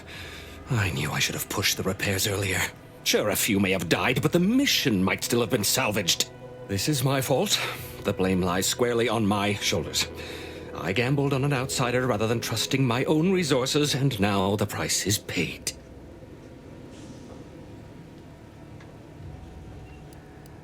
With this failure, I have likely doomed this entire island to the tender mercies of our enemies. No more will our stalwart subjects reap the bounty of this land.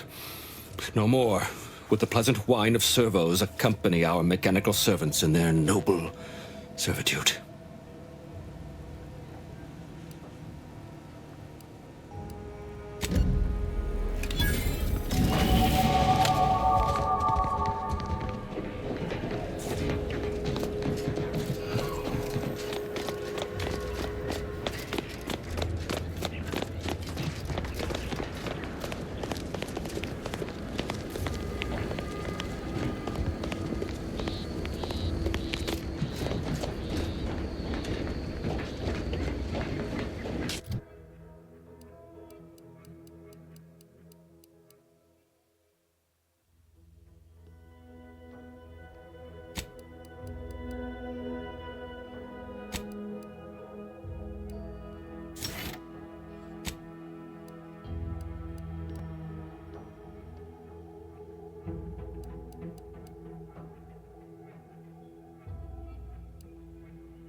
any choice when you could choose Auntie's choice. Remember, Auntie knows best.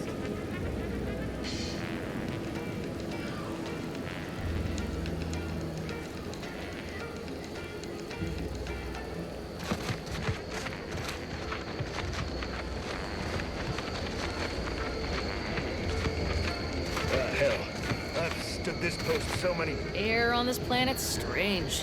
No stimulant gases. Once again, welcome to Fairfield, the official new home of free trade and self-reliant Don't go into that cheap saloon if you got a liquor gumption. They got no tolerance for it. Why do you think I'm out here? Has nothing to do with my current and very temporary shortage of funds.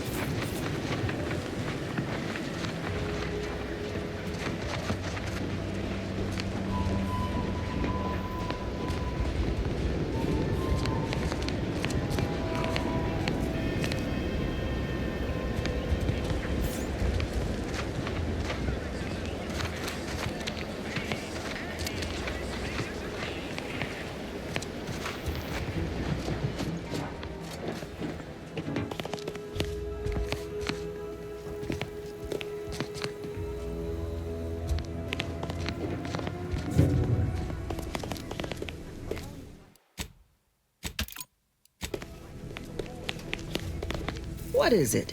Loose your words. I'm listening.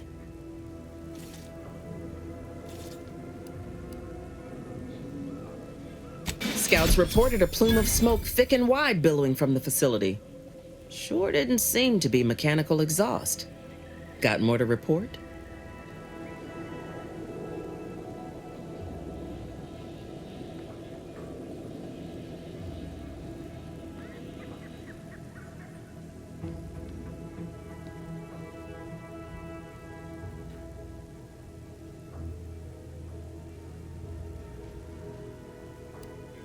Just that Milver Street requested her presence for some mission.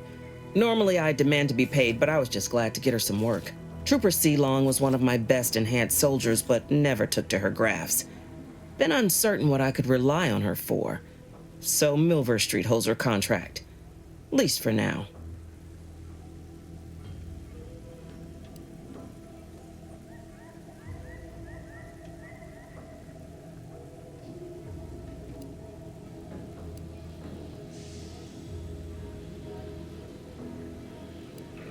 Trooper Sealong agreed to receive a regular stipend in exchange for her contract, the holder of which dictates what she does, within reason. She's been furloughed for some time owing to her failed grafts. Don't like Milver Street shepherding her about, but he took a liability off my hands. That's all there is to say. Now, let's talk helping you. There's a bridge gating entry to the northern part of the island. You want to get to the Vox? First step is getting through it. There's an alternate path, but it's blocked by Zeranium. I'll order my troops at the forward operating base to aid you, and you'll punch through together. From there, your target's the Skycutter Tower. Seems it was recently reactivated, and by our engineers' metrics, might be useful in overloading the Vox's defenses.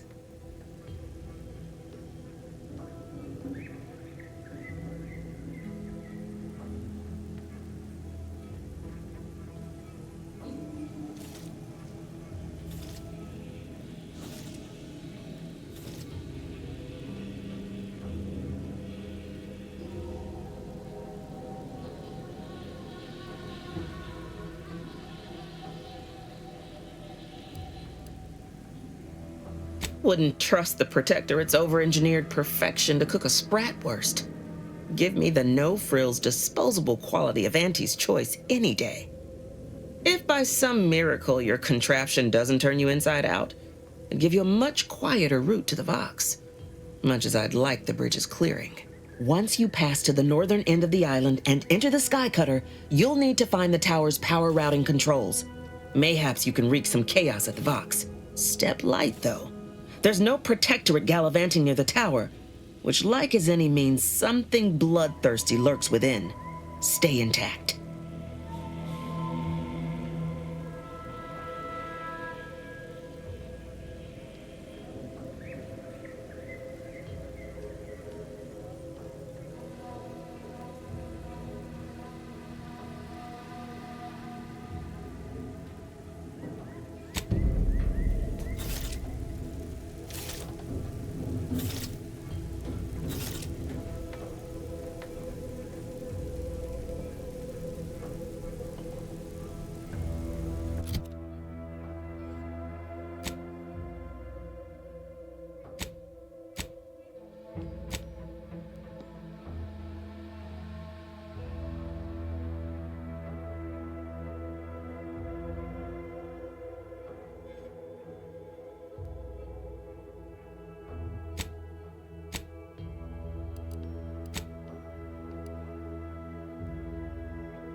Blah, blah.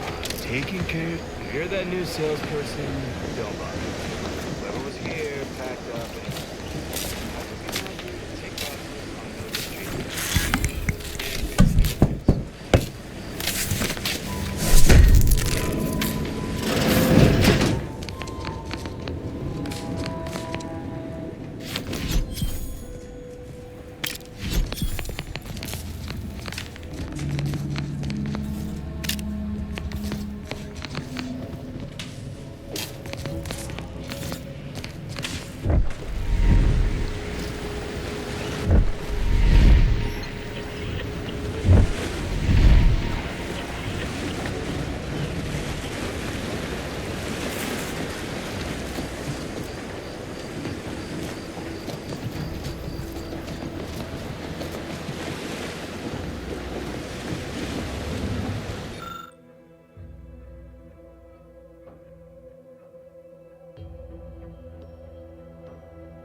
Love to, but I'm not ready.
levels of uranium detected ahead.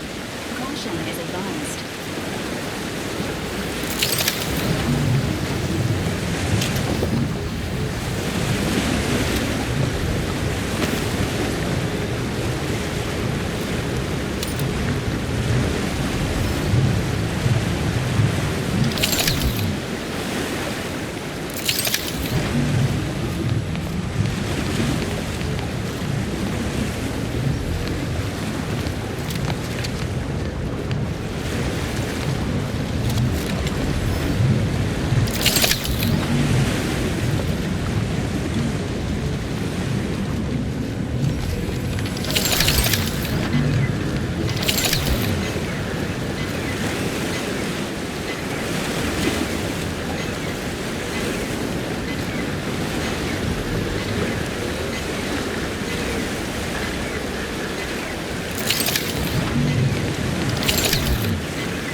truly certified that all in our midst are suited for this mission?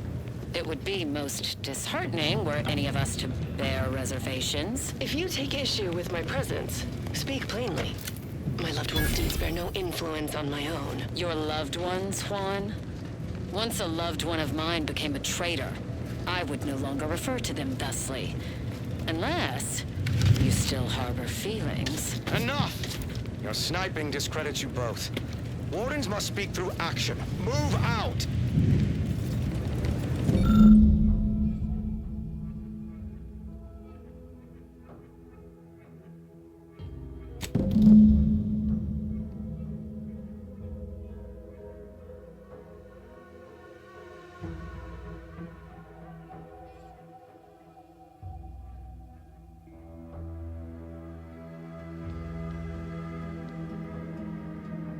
Huh. A protector's vestige.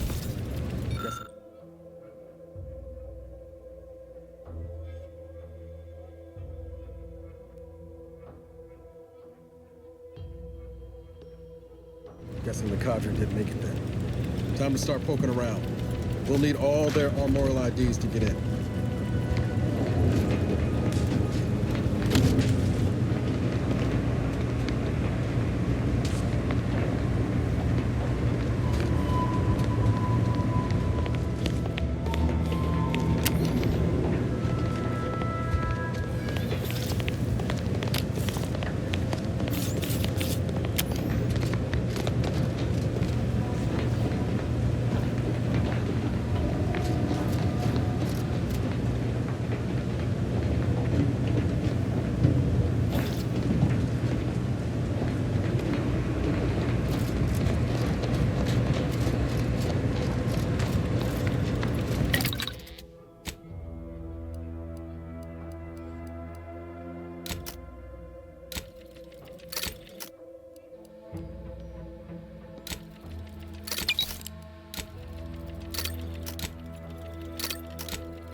Sometimes I get the feeling we're not welcome here. Like the Protectors folks resent us liberating them. They know this space ain't personal. People think I got ejected from the saloon because I'm 3 sheets to the wind. Well, maybe I am drunk. Drunk on bold ideas.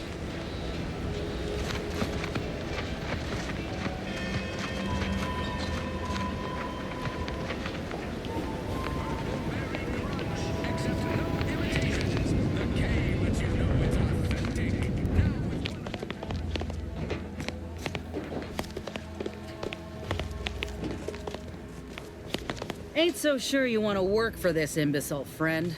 There's more menial jobs where that came from.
On your toe. There is no place for you in the Paradigm. You are hereby sentenced to death for the crimes of desertion and opposing the lawful...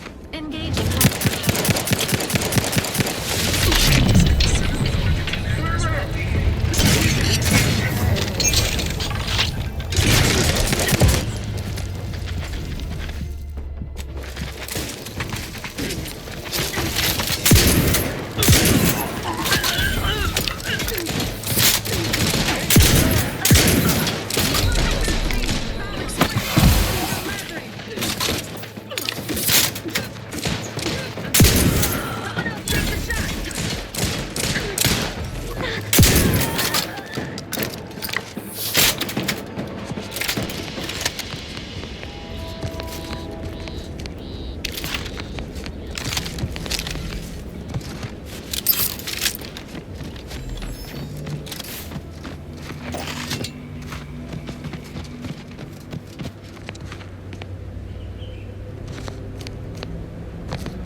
Figured this ship would have departed by now. You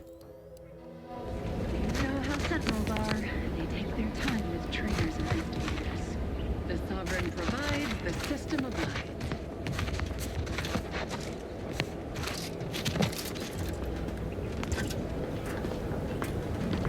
Enemies detected. What the...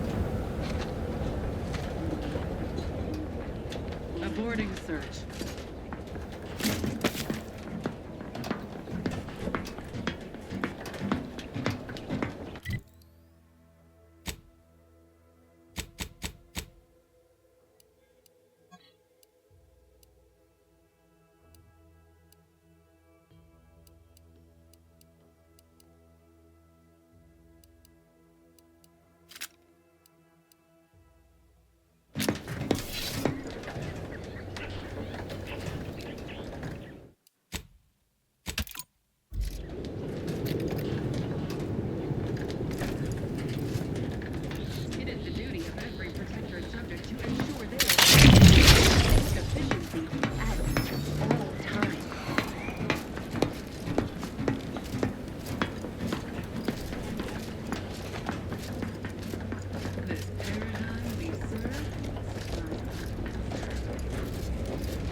Took with some light instruction and a restorative cocktail to abrade my imperfections.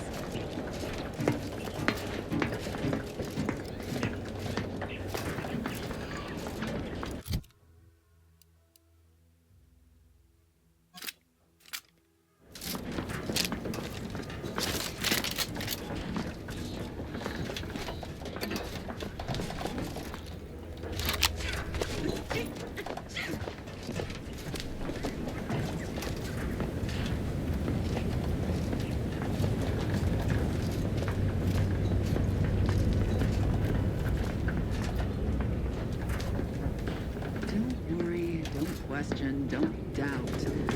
Let your betters think for you.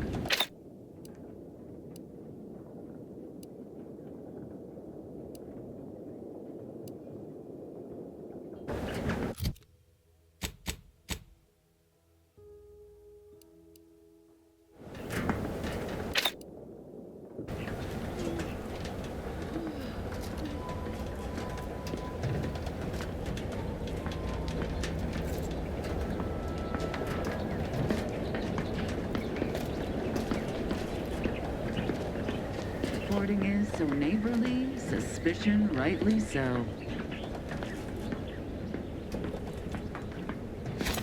Deserves a look. There. Back again.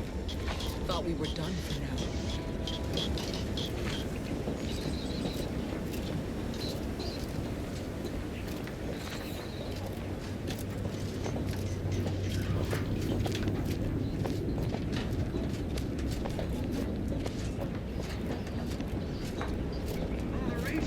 Silence.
Reveal yourselves! There! Found you!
I heard fighting. What's going on? We're not Protectorate. We're your ticket out of this hotbox. Esculepe sent us. Esculepe? Zeb sent you? Wait, you're Niles, aren't you? Count on Zeb to go as far as raising the dead to help. But it's too late.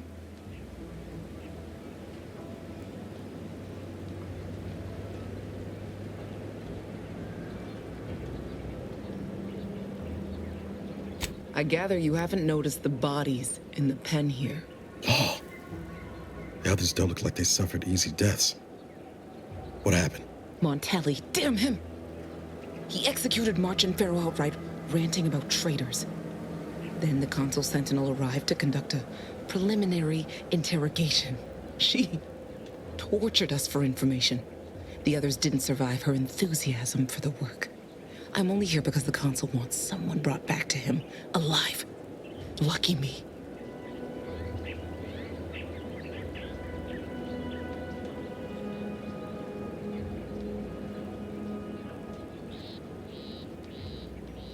Thanks. Can't take all the credit, though. The Sentinel seemed spent by the time she got to me. Wore herself out on the others, I guess. Quick, though. Before I forget or we're interrupted, I memorized the cipher. It's O2519W. Should help Zeb decode the intelligence we sent him a whole lot faster.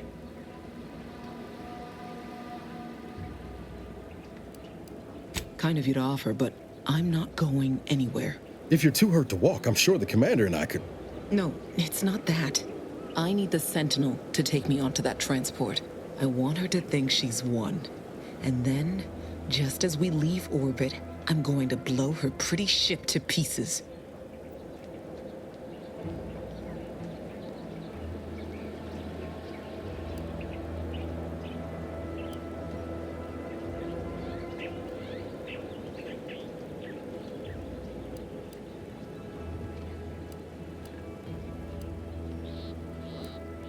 I'm no martyr. If there was another way to protect Zebulon and our cell, I'd take it. But if I escape, the Protectorate will pursue me, and everyone I care about will be in danger. I'll make it look like an accident. Mechanical failure. When I was being tortured, I saw some frayed wires near the fuel system.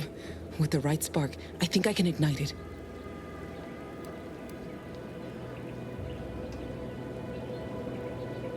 I have my doubts. Even if she managed to spark a few wires, that ship's bound to have a fire suppression system. It would kick in if there was any real ignition. What do you propose, then? Not blowing yourself up, for starters. You know how relentless the Protectorate is.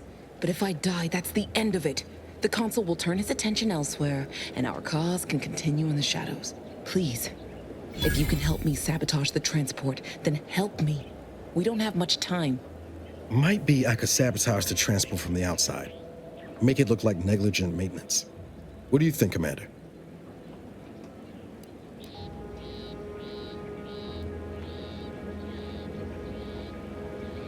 The others paid with their blood to protect the cause. How can I be unwilling to do the same?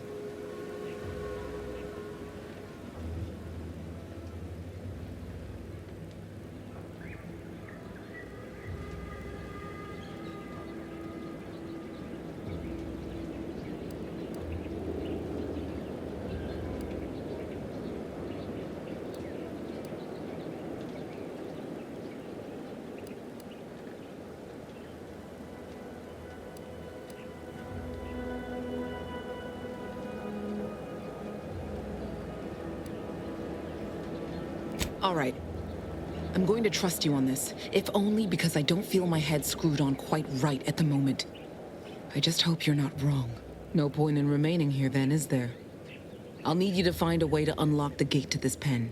If you can't unlock it through nimble fingers, one of those freshly made corpses nearby should have a keycard on them. Talk about prepared. Quickly then, unlock the gate.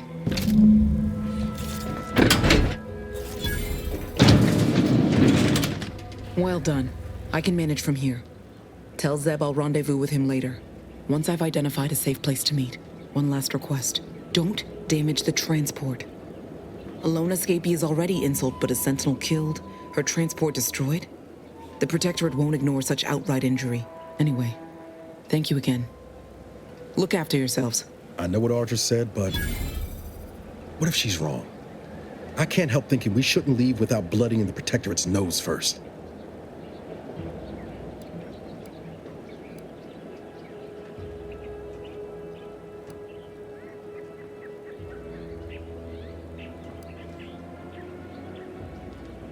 I could still go through with our plan from before. Sabotage the transport, make it look like an accident. Wouldn't be hard. I'm torn. On the one hand, Audra might be right. But when else are we gonna have a chance to take out one of the Consul's lackeys and a Protectorate vessel in one go?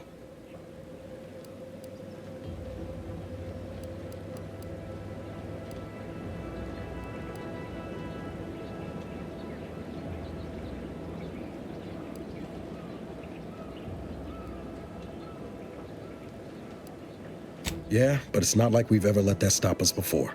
That Sentinel's not gonna stop. She'll find new targets, new people to torture and kill. If we do nothing now, their blood will be on our hands.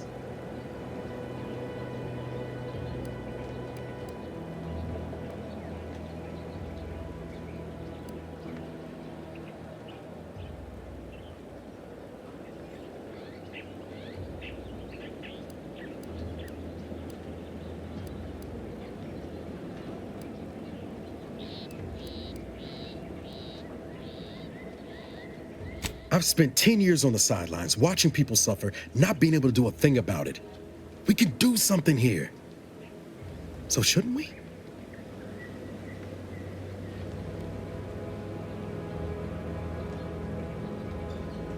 Thank you, Commander. Stay put. Shouldn't take me too long. Done. Won't go into the particulars, but you can trust that ship will blow the moment it hits orbit. Let's get back to Zeb. He still needs a cipher, and he'll want to hear about what happened with Audra.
Nothing there.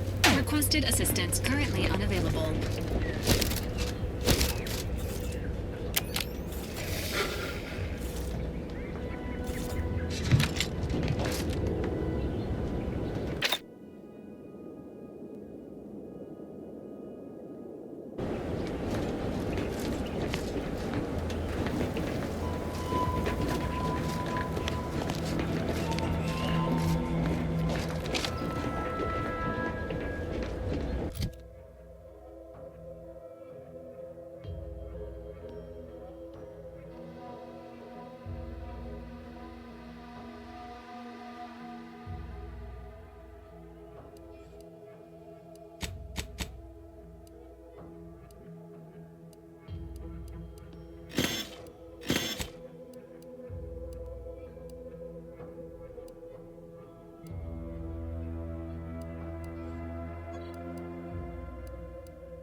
guess it's not shooting the water anymore.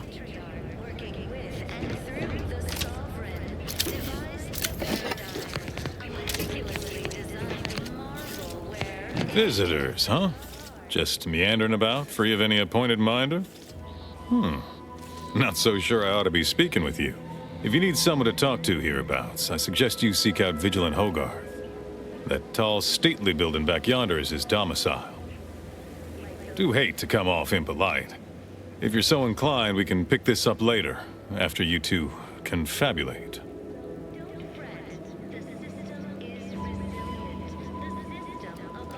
Word to the wise, despite what you might hear, we still consider ourselves part of the Protectorate. Anyone spots an outsider engaging in misdeeds might just open fire. Same as ever. But prudence dictates we give it a little extra added zeal for now, just to offset any minor disruption. I had a nightmare that the matriarch didn't gift us the paradigm. And we were left to scramble for purpose and profit like Auntie's workers.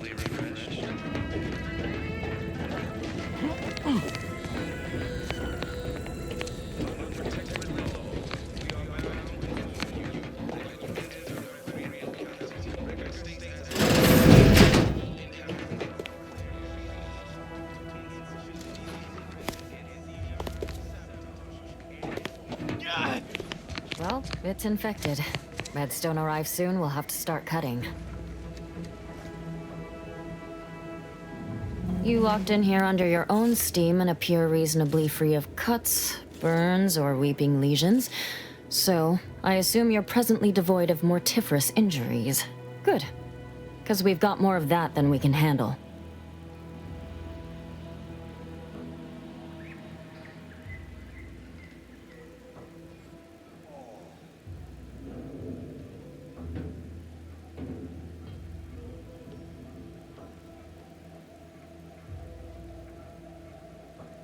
You haven't heard? When Antes invaded, they broke the seawall. Flooded nearly half the town below, where most of the domiciles were. A number of our subjects drowned. Others got concussed, or even crushed. A few were electrocuted or exposed to caustics. Took a while for our water purifier to catch up, so some drank tainted water, which is not good for you at all. I'm glad it's working again.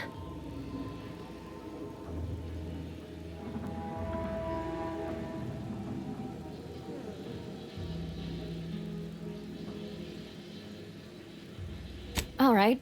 Well, don't let me keep you. Prudence dictates we maintain sufficient zeal at all times. Each a vital cog. Each a vital cog.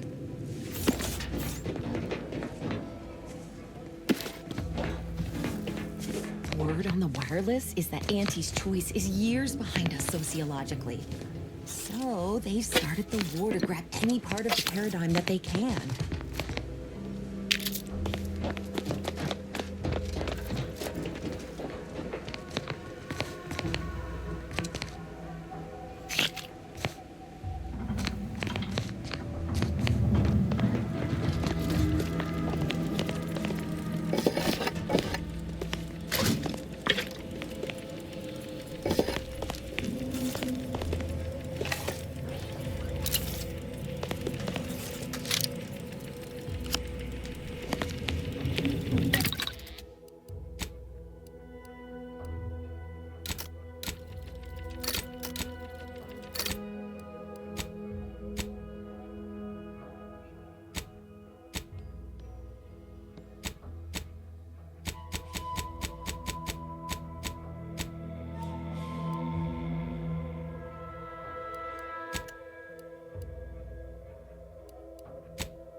It is my esteemed pleasure to welcome you to Westport, once a shining testament to protectorate excellence, now a picturesque example of the evils of corporatism. But where are my manners? We do not have much, but please let me offer you some victuals. Tut. I insist. Serving Unit 1. Something for the visitor at once? Confirmative. Perhaps you're wondering why I'd open my arms thusly for a stranger. Simple. As the guiding light for humankind, we always put our best foot forward, regardless of circumstance.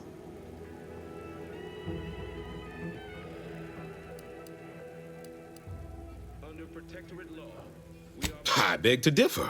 Those walls have stood for over a century and would easily have stood for another, were it not for Auntie's greed and envy, and explosives.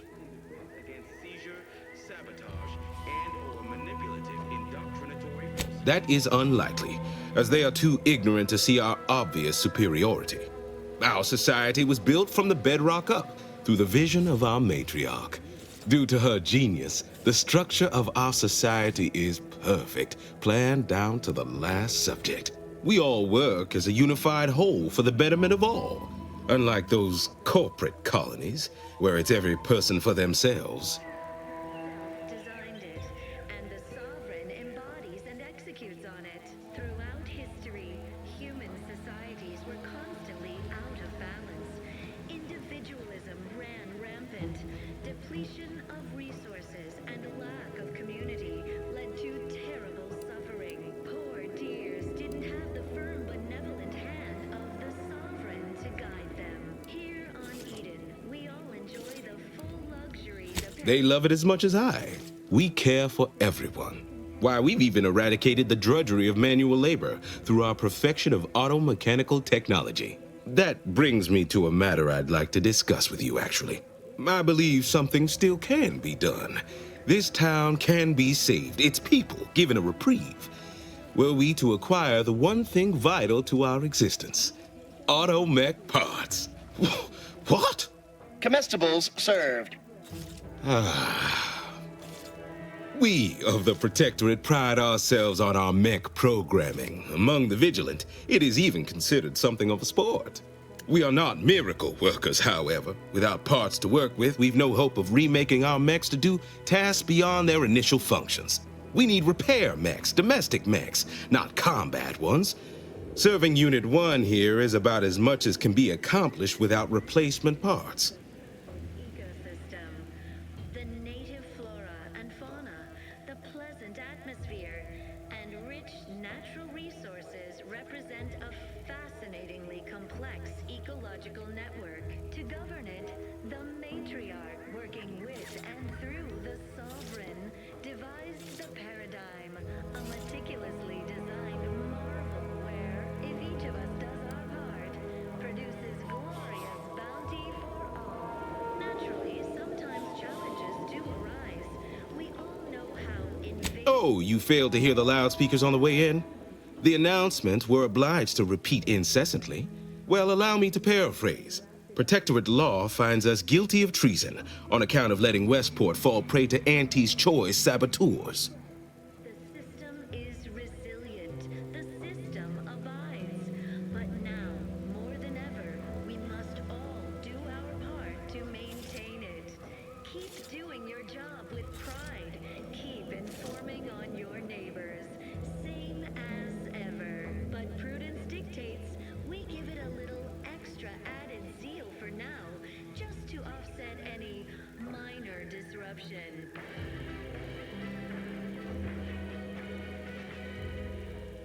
Is a fellow subject lacking the appropriate zeal for their assigned work? Report them for mental refreshment post-haste. It's not just a good idea, it's the These fine and decent folk don't deserve having their lives thrown away on account of my failures.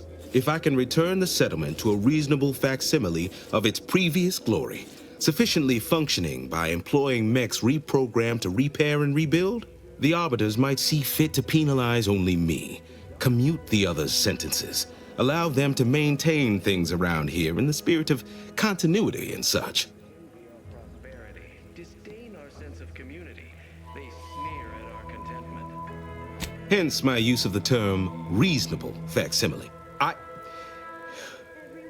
I owe it to every single person here to try. Why? Because the matriarch herself designed it, and the sovereign embodies and executes on it. Throughout history, human societies were constantly out of balance. Individualism ran rampant. Depletion of resources and lack of community led to terrible... What sort of payment do you seek? Don't imagine we have much you need. To guide them. Here on Eden, we all enjoy the full luxury the paradigm affords us. Enough to lead and inspire those who work there, once at least. I was previously the ranking vigilant on this island. Why do you ask? At night, work isn't strenuous or stressful. Food is nutritious and plentiful. We have everything we need. Prudence dictates we take a moment. Difficult place to saunter into. Station's off limits to anyone without the highest security clearance. For anyone lacking reason to be there, it's assured suicide. In exchange for the automech parts we need, I can provide you means to get inside. Never dream of such a proposal in days of reason and quietude. Yet such is the here and now we find ourselves in. We're all in this together. Wonderful. My unavoidable march to the gallows feels lighter already.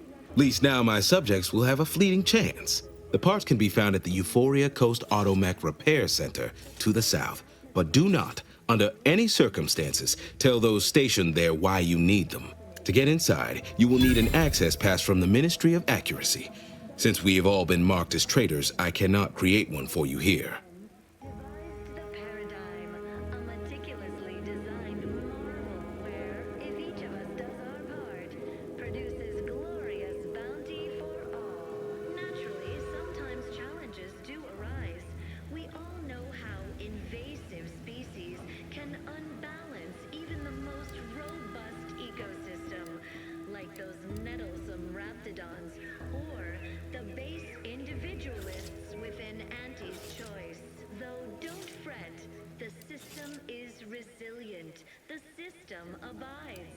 But now, more than ever, we must all do our part to maintain it. Keep doing your job with pride. Farewell now.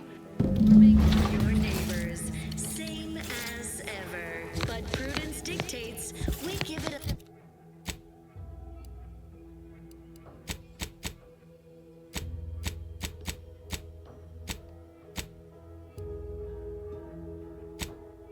extra added zeal for now, just to offset Outsider.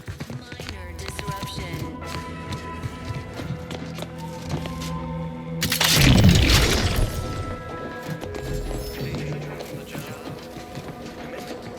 Centers are there to help you. Don't risk falling prey to imperfect. Prudence dictates that we watch our neighbors. I may just invite him over to make it easy.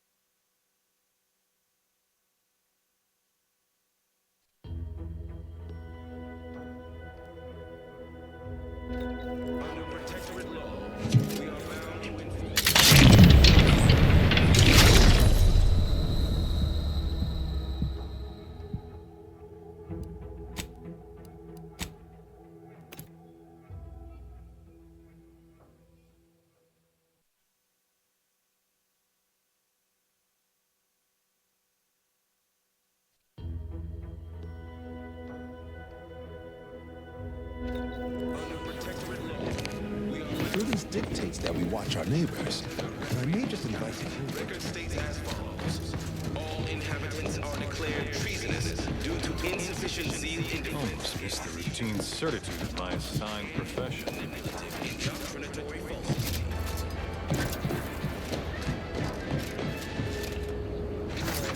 Envy our prosperity. Disdain our sense of community.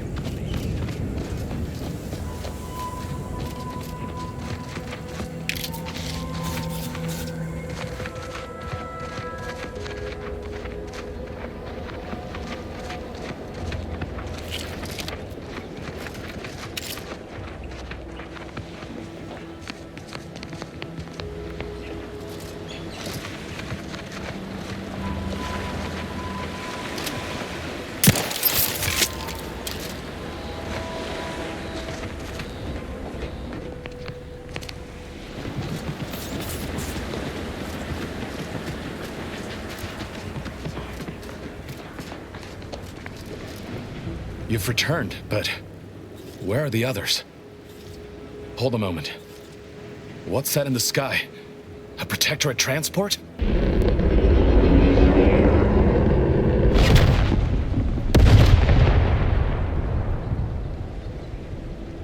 What in the blazes was that?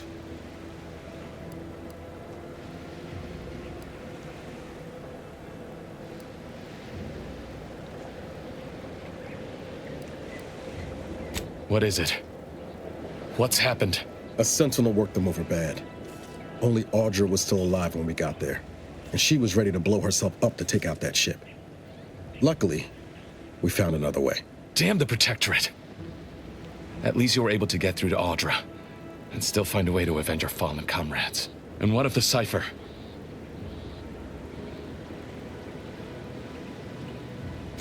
Thank you. I was beginning to fear I'd have to decipher this intelligence the hard way. Perhaps I was mistaken about your commitment to making amends, Niles. Thank you for being true. Can't fault you for having doubts. But I have changed.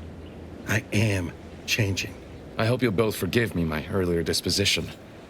I'm not normally so surly.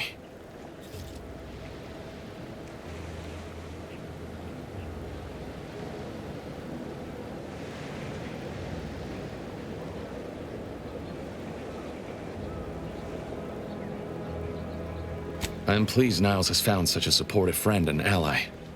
That's a rare thing in this colony. I haven't much to reward you with, but take this. It's something I had started on for Niles long ago. Hopefully it fits. This information came at a steep price, but I'll put it to good use. Expect to hear from me should our cause require further assistance from the Earth Directorate's best.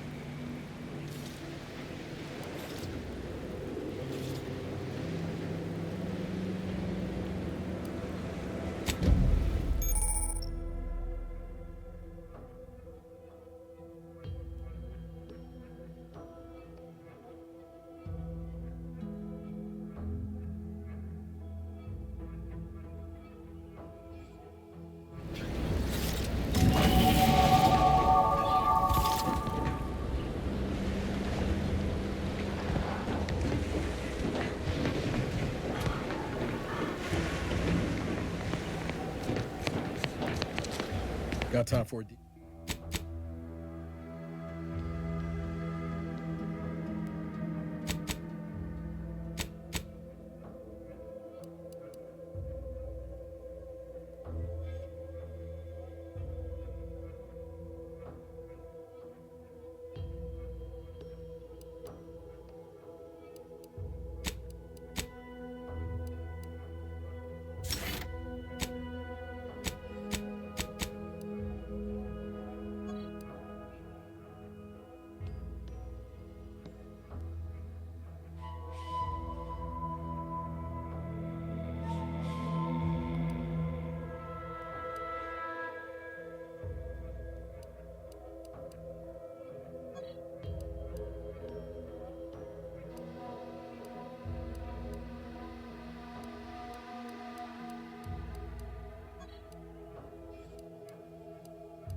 hosted by Carlson Fidel, thinking of their family in Halcyon.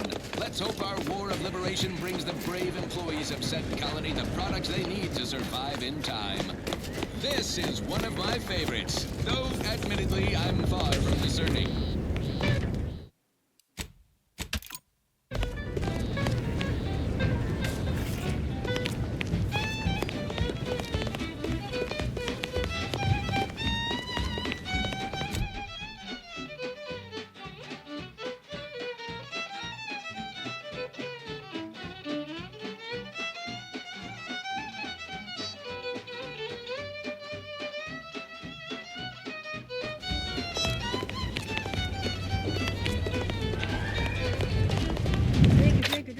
Drink it down. Pick it up, tip it up, plug it down. It's Fizzo, Fizzo, Fizzo, Fizzo, Spectrum Vodka.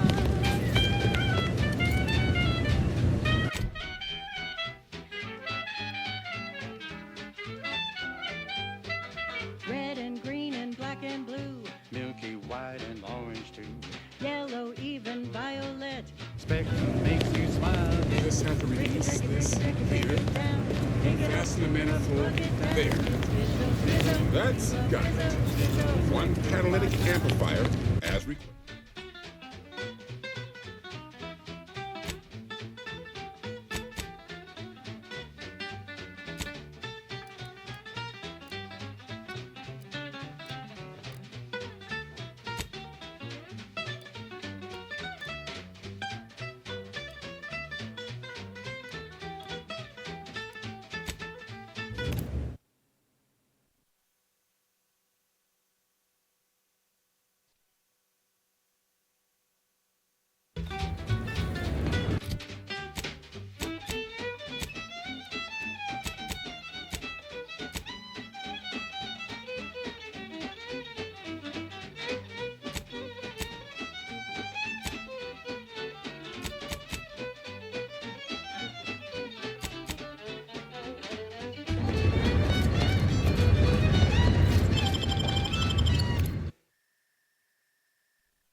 Colors through the gauntlet down. Now Spectrum Vodka comes around. All the colors, don't overthink it. Just sit back and drink it, drink it. Drink it, drink it, drink it, drink it, drink it down. Pick it up, tip it up, put it down. The Fizzo, Fizzo, Spectrum Vodka.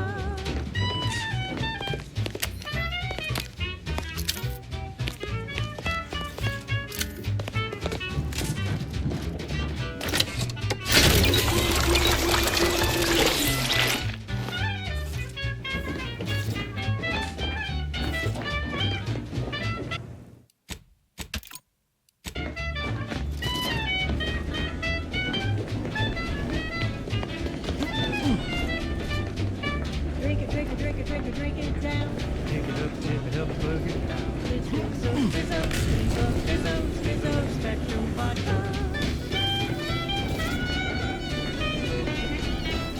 It's Fizzo's, Fizzo's, we love Fizzo's. And now it's available in mysterious.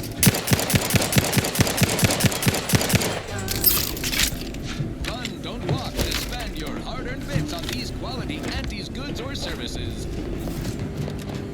The stamen of a typical Arcadian Titan flower, or Colossicus arum, is responsible for dumping several pounds of dander into the local atmosphere each pollination cycle. Ready to take the heat off you, Commander. Just say when. Dozens of other flowering megaflora native to the colony, and you have a recipe for Not yet charged. Combat!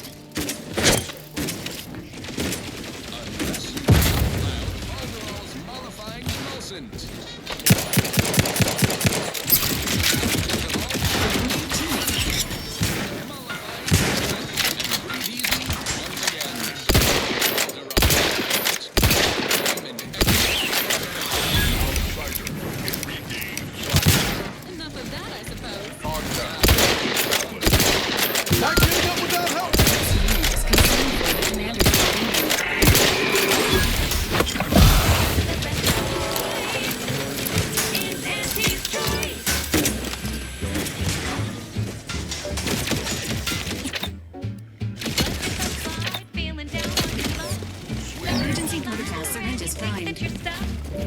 The only loser is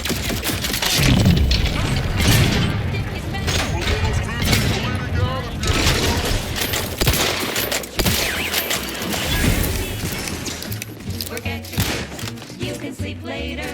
We've got the goods to make you better than nature. Auntie is the best choice.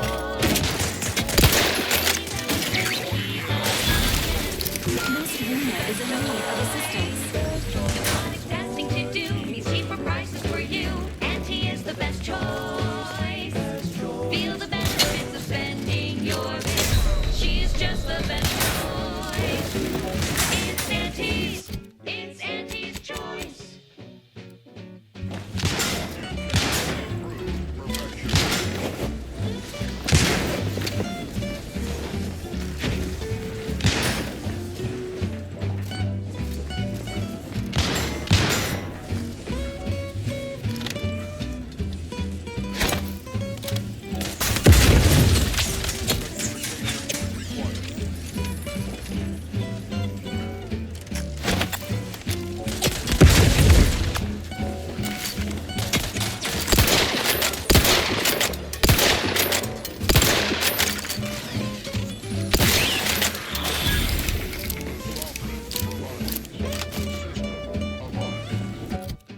Try and try, never settle for less. Money buys happiness. Forget your shit. You can sleep later. To make you better than nature. Auntie is the best choice. Better than to keep us. Auntie is the best choice. Get me in! Help me out! Cheaper prices for you. Auntie is the best choice. Spending your bits. It's Auntie's. It's Auntie's choice.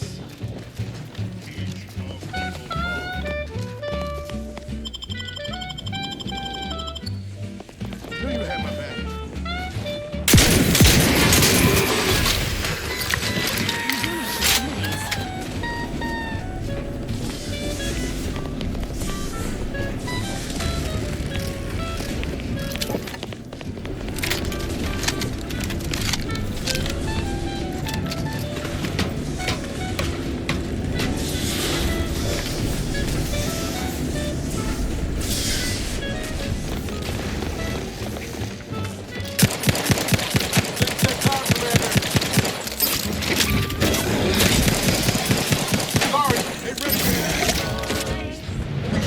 Bring you better than to keep us content. Auntie is the best choice.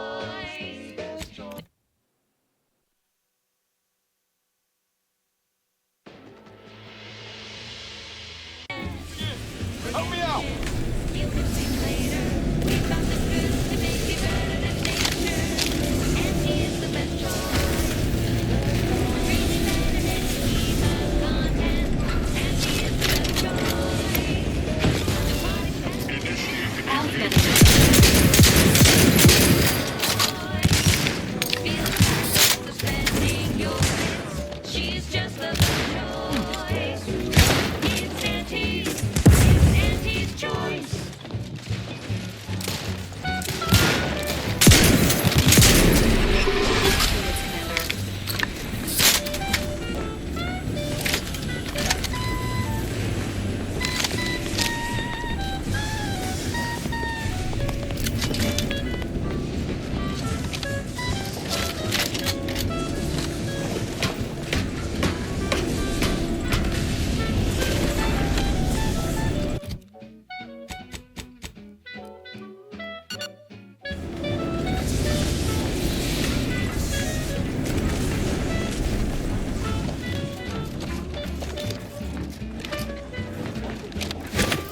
Sequencing attachment.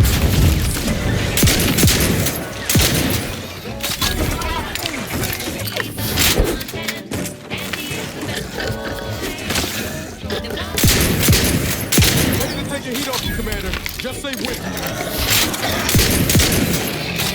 Spending your bits. She's just the best choice. It's Auntie's. It's Auntie's choice.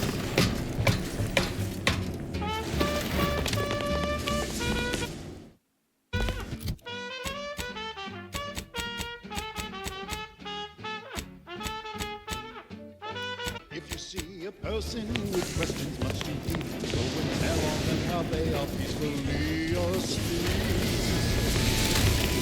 Celebrate the good one, turning those who scorn. People marry one who makes them grow. Celebrate the submissive. Stick to their routine. It should be a no simple thing to do. Tuning in your relatives, your friends, your peers and more. Celebrate the turning in. It's what we all strive for. Celebrate the turning. It's what we all strive for. Celebrate the turning. What we all strive for. Abundant entertainment delivered with acceptably reassuring information. This is Protectorate Section Wireless. Every component is vital. Each part supports the paradigm. Each of us is required to operate at peak efficacy, so the system can function precisely, without error, like clockwork. Our duty gives us purpose, but it's an immense responsibility. Luckily, it's a shared one. We all rely upon each other to serve we're lagging, or our zeal seems lacking. Just here, off somehow, in the slightest drop in performance in such an intricately designed system can have great ramifications down the line. So remember to inform on your neighbor is a blessing. A quick mental tune-up is occasionally necessary for everyone, so we can all operate in tip-top shape. When they return from the mental profession center, they will surely thank you for it. Prudence dictates. Eye your neighbors carefully. Well, that, as they say, is that. What's next? As Eden offers a plenitude of natural resources, our station presents a profusion of pleasing melodies, like this one.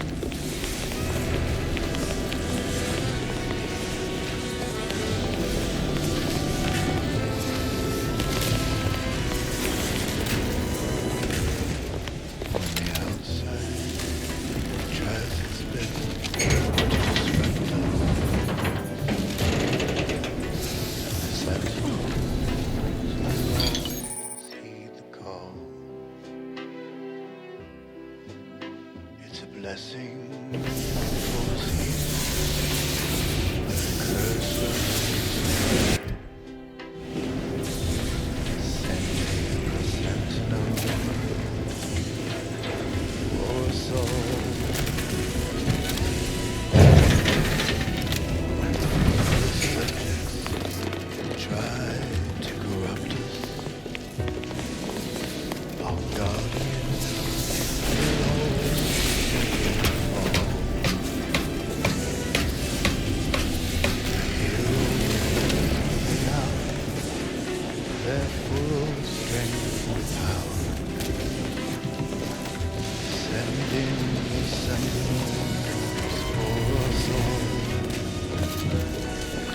Send them in, they will always win. The gunfire has ceased. Is there any way Ames and Marchand could have... I'm sorry, LaRue. They died in the service of the Protectorate. Stop. Breathe. Then we shall press on. You surprise me. We cannot complete this mission and yet live. And should we live to see it through, your wife shall meet her end. Yet, your resolve remains unshaken. Any less would disgrace the Sovereign. Disgrace us all. Shoulder your rifle. We shall press on and see this mission to its completion. That noise doesn't sound like... Oh, blast! Hand me my rifle! My rifle!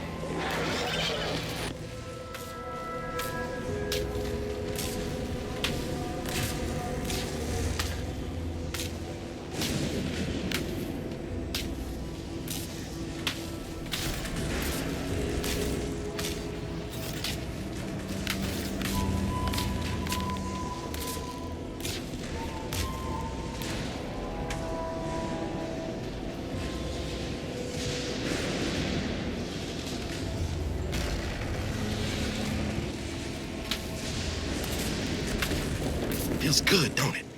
Helping folks like Zeb and Audra hit back against the Protectorate. Almost like being back with the Earth Directorate.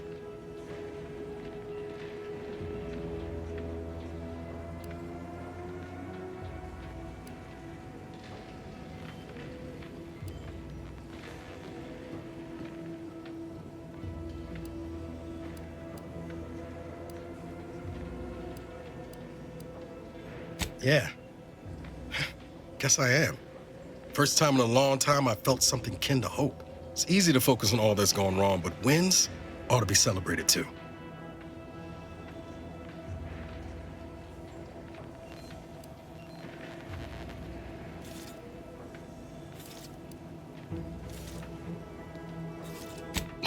No. Trust, I learned my lesson there. Got the burns to prove it. On Triangular, might have suggested going for drinks somewhere they don't come with fuel, but here, I think we'll have to settle for patting each other on the back.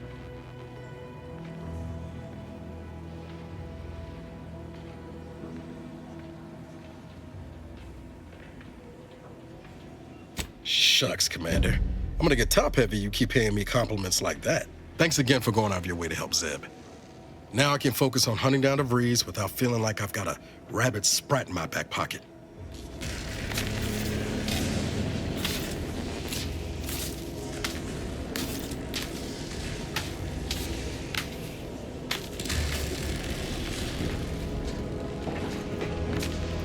Injuries detected. Please seek medical assistance prior to loss of consciousness. How may this unit assist you, Commander?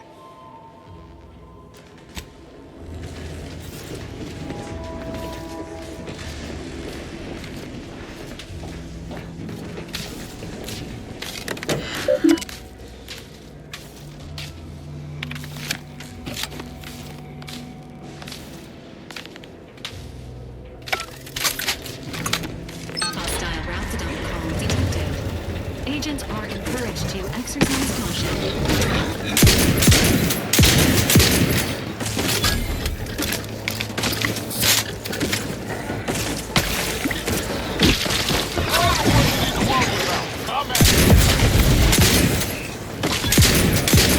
No longer detected. Waiting list re-engaged. Approximate lift ETA unknown. Damn it! This is worried about the bad luck. We have none at all.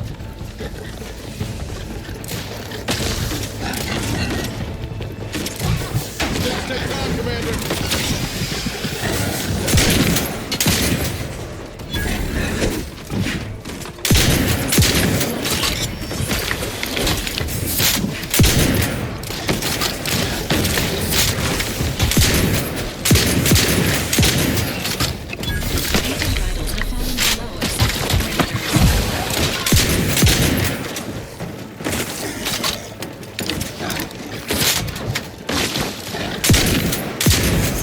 Wraps for me, thanks. I'd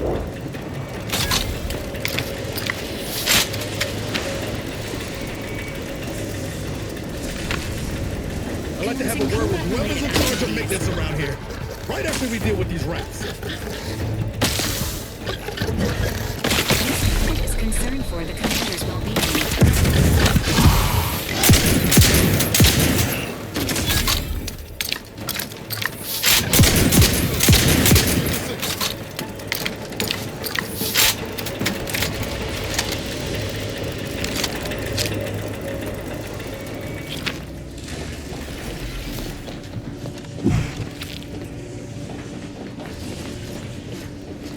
The lift has arrived, and the threat of imminent death has subsided.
my lungs meets the open air, LaRue fell swiftly.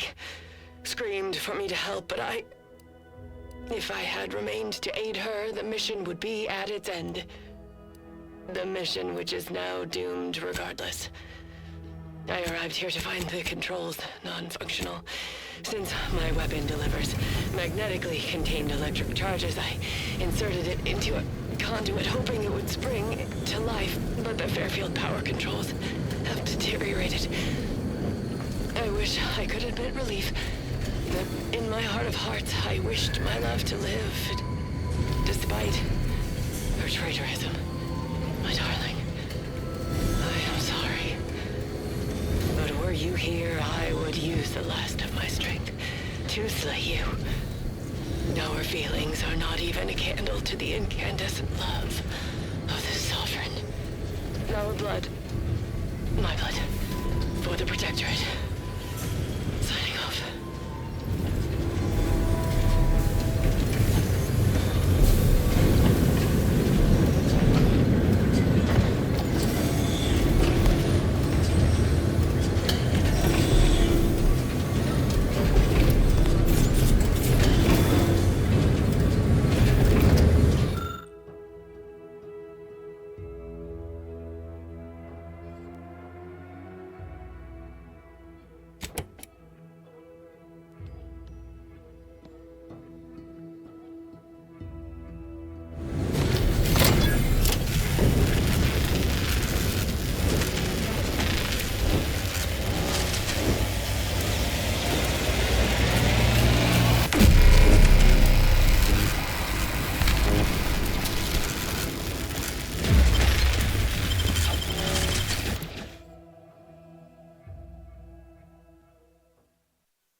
Tale of those war-bred monstrosities, but this facility is overrun. We must pull back. Return with no less than a support battery. Wardens do not retreat, nor take any ignoble action. I shall excuse your cowardice by way of shock. Whether we are destined to succeed or die, we shall do what is required of us. We will not falter. Marchand, make a duplicate of our field recording, in the event we don't survive.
Choose Auntie's choice. Remember, Auntie knows best.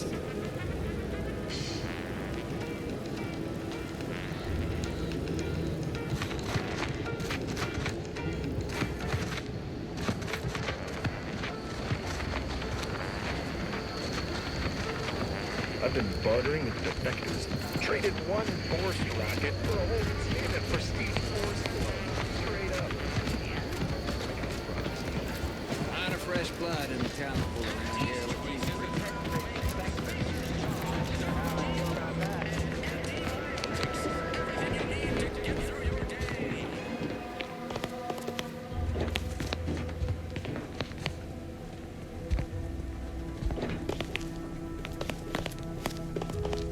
Take care in the northern regions of the island.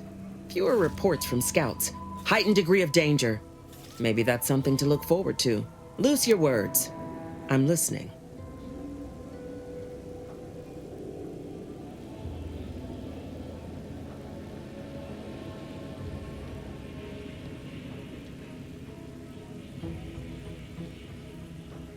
Good work. Sure, it'll aid your path into the Vox. Presuming you keep your nerve.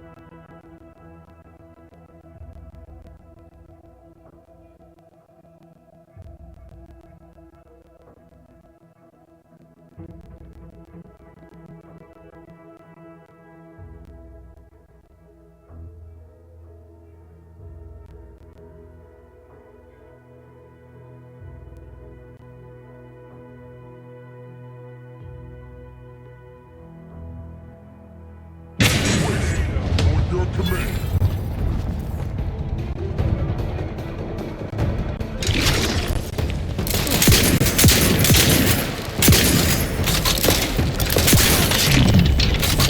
Requested assistance.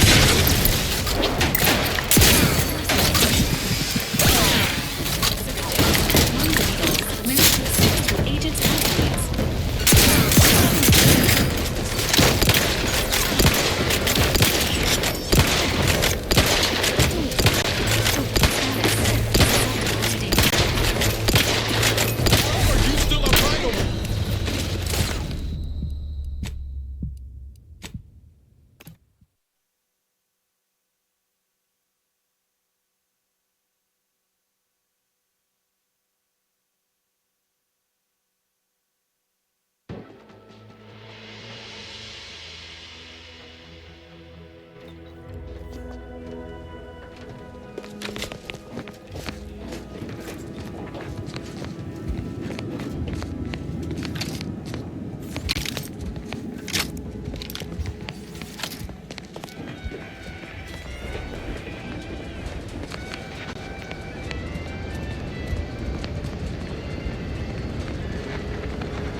What's all this talk I'm always hearing about middle and lower management?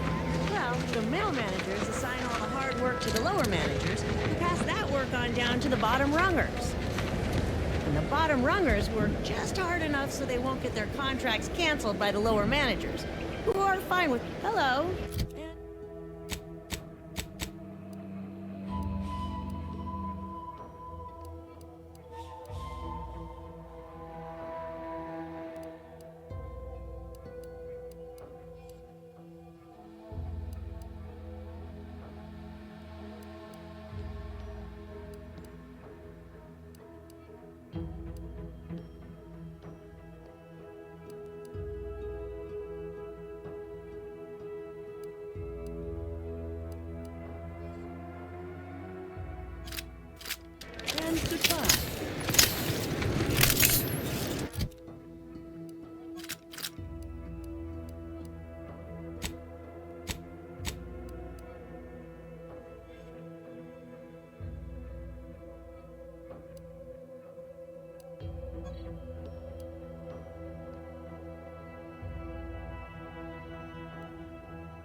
awaiting.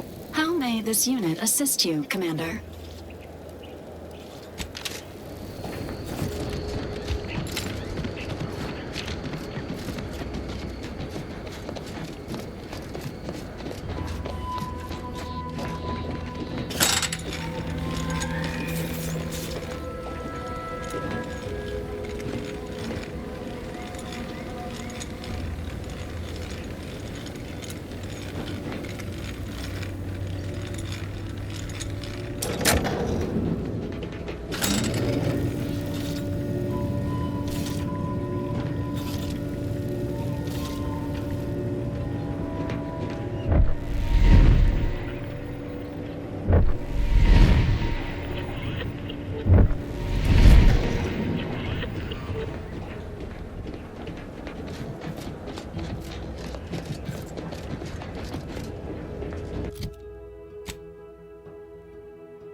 Best keep our lamps lit to avoid any laps getting a drop on us.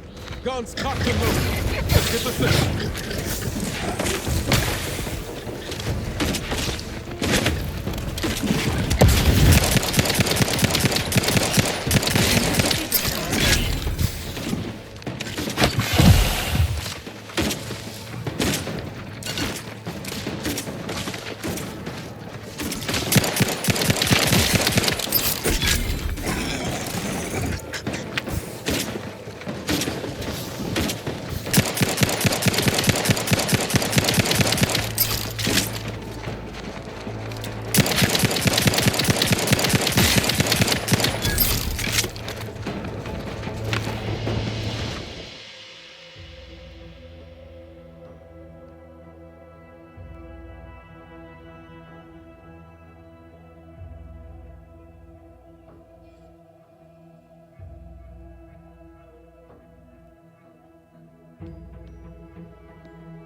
entering a confrontational state.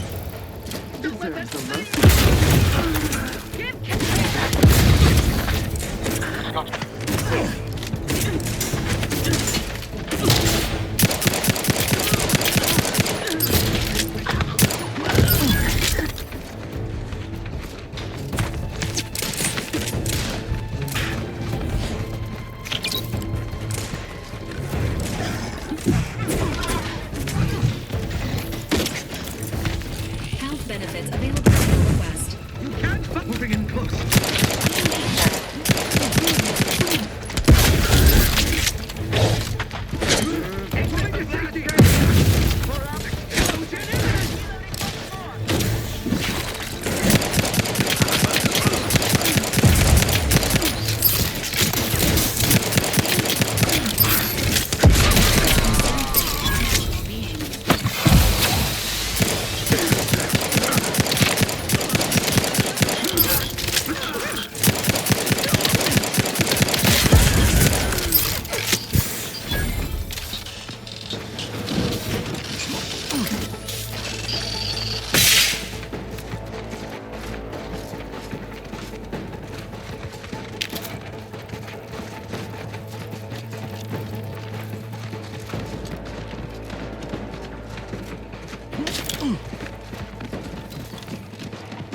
Confronting threat.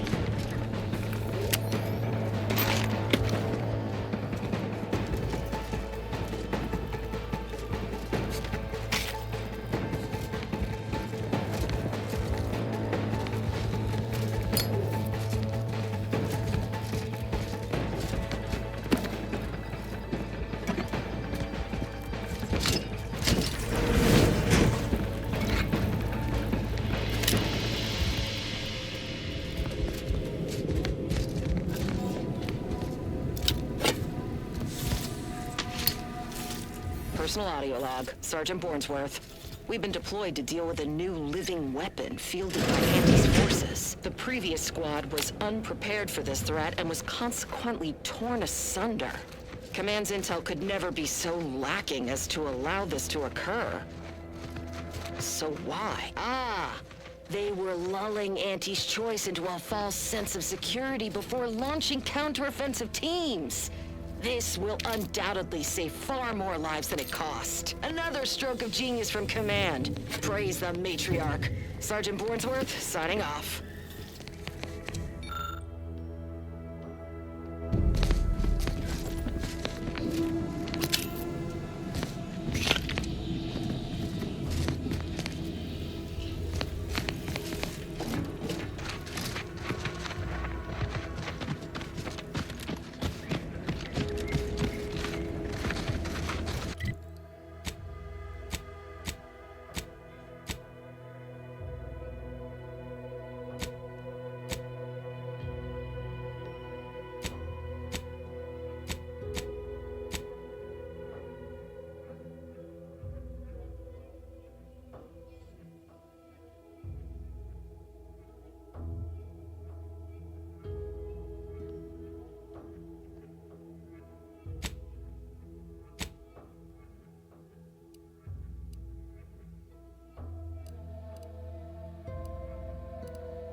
Commencing combat mode.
Oh, What's this?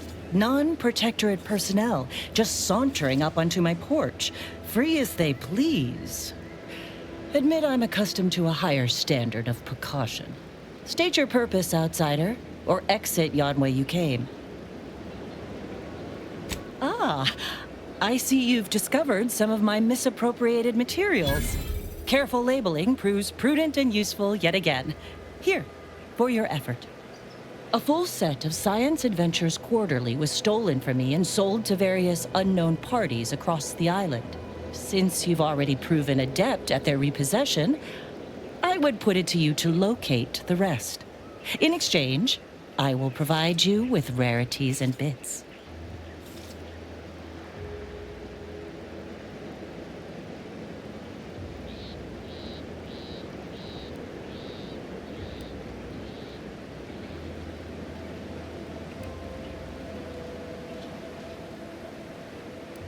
A form of manipulatory ideation disguised as popular entertainment, intended to sway the audience to their point of view, couched within just a crackingly exciting narrative. Specifically, an Earth Directorate periodical featuring beloved fictional characters Commander Zane and Buddy. An effective mental conditioning device. And right thrilling.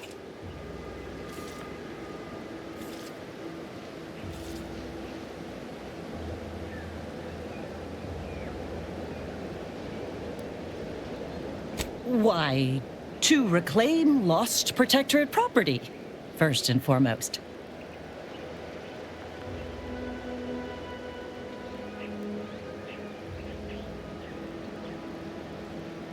The line represented a growth of the medium, from the less sophisticated, 2-bit dreadful, both in style and effectiveness.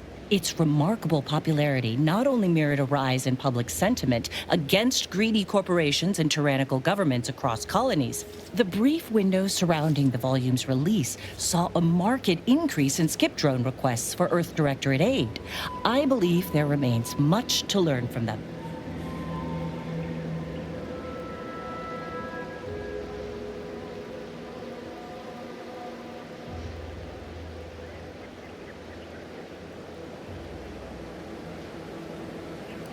It was a popular fiction periodical from not long ago. Each of its 10 volumes featured an exhilarating cover illustration depicting Zane and Buddy's thrilling exploits. Whether they faced automechanical industrialists or robber magnates from the Plutocrian kleptocracy, their tales remained invigorating thrill rides.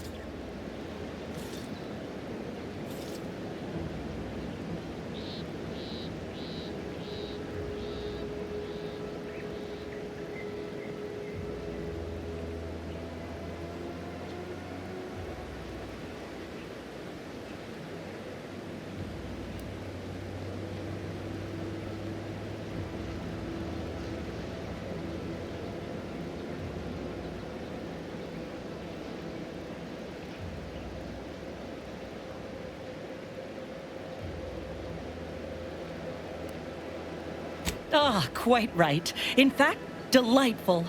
I am pleased you are on the case, as it were. So very Zane and Buddy. Return again when you have another 4 volumes, and I will trade them for more valuable oddities. May safety, amity, and ease be yours.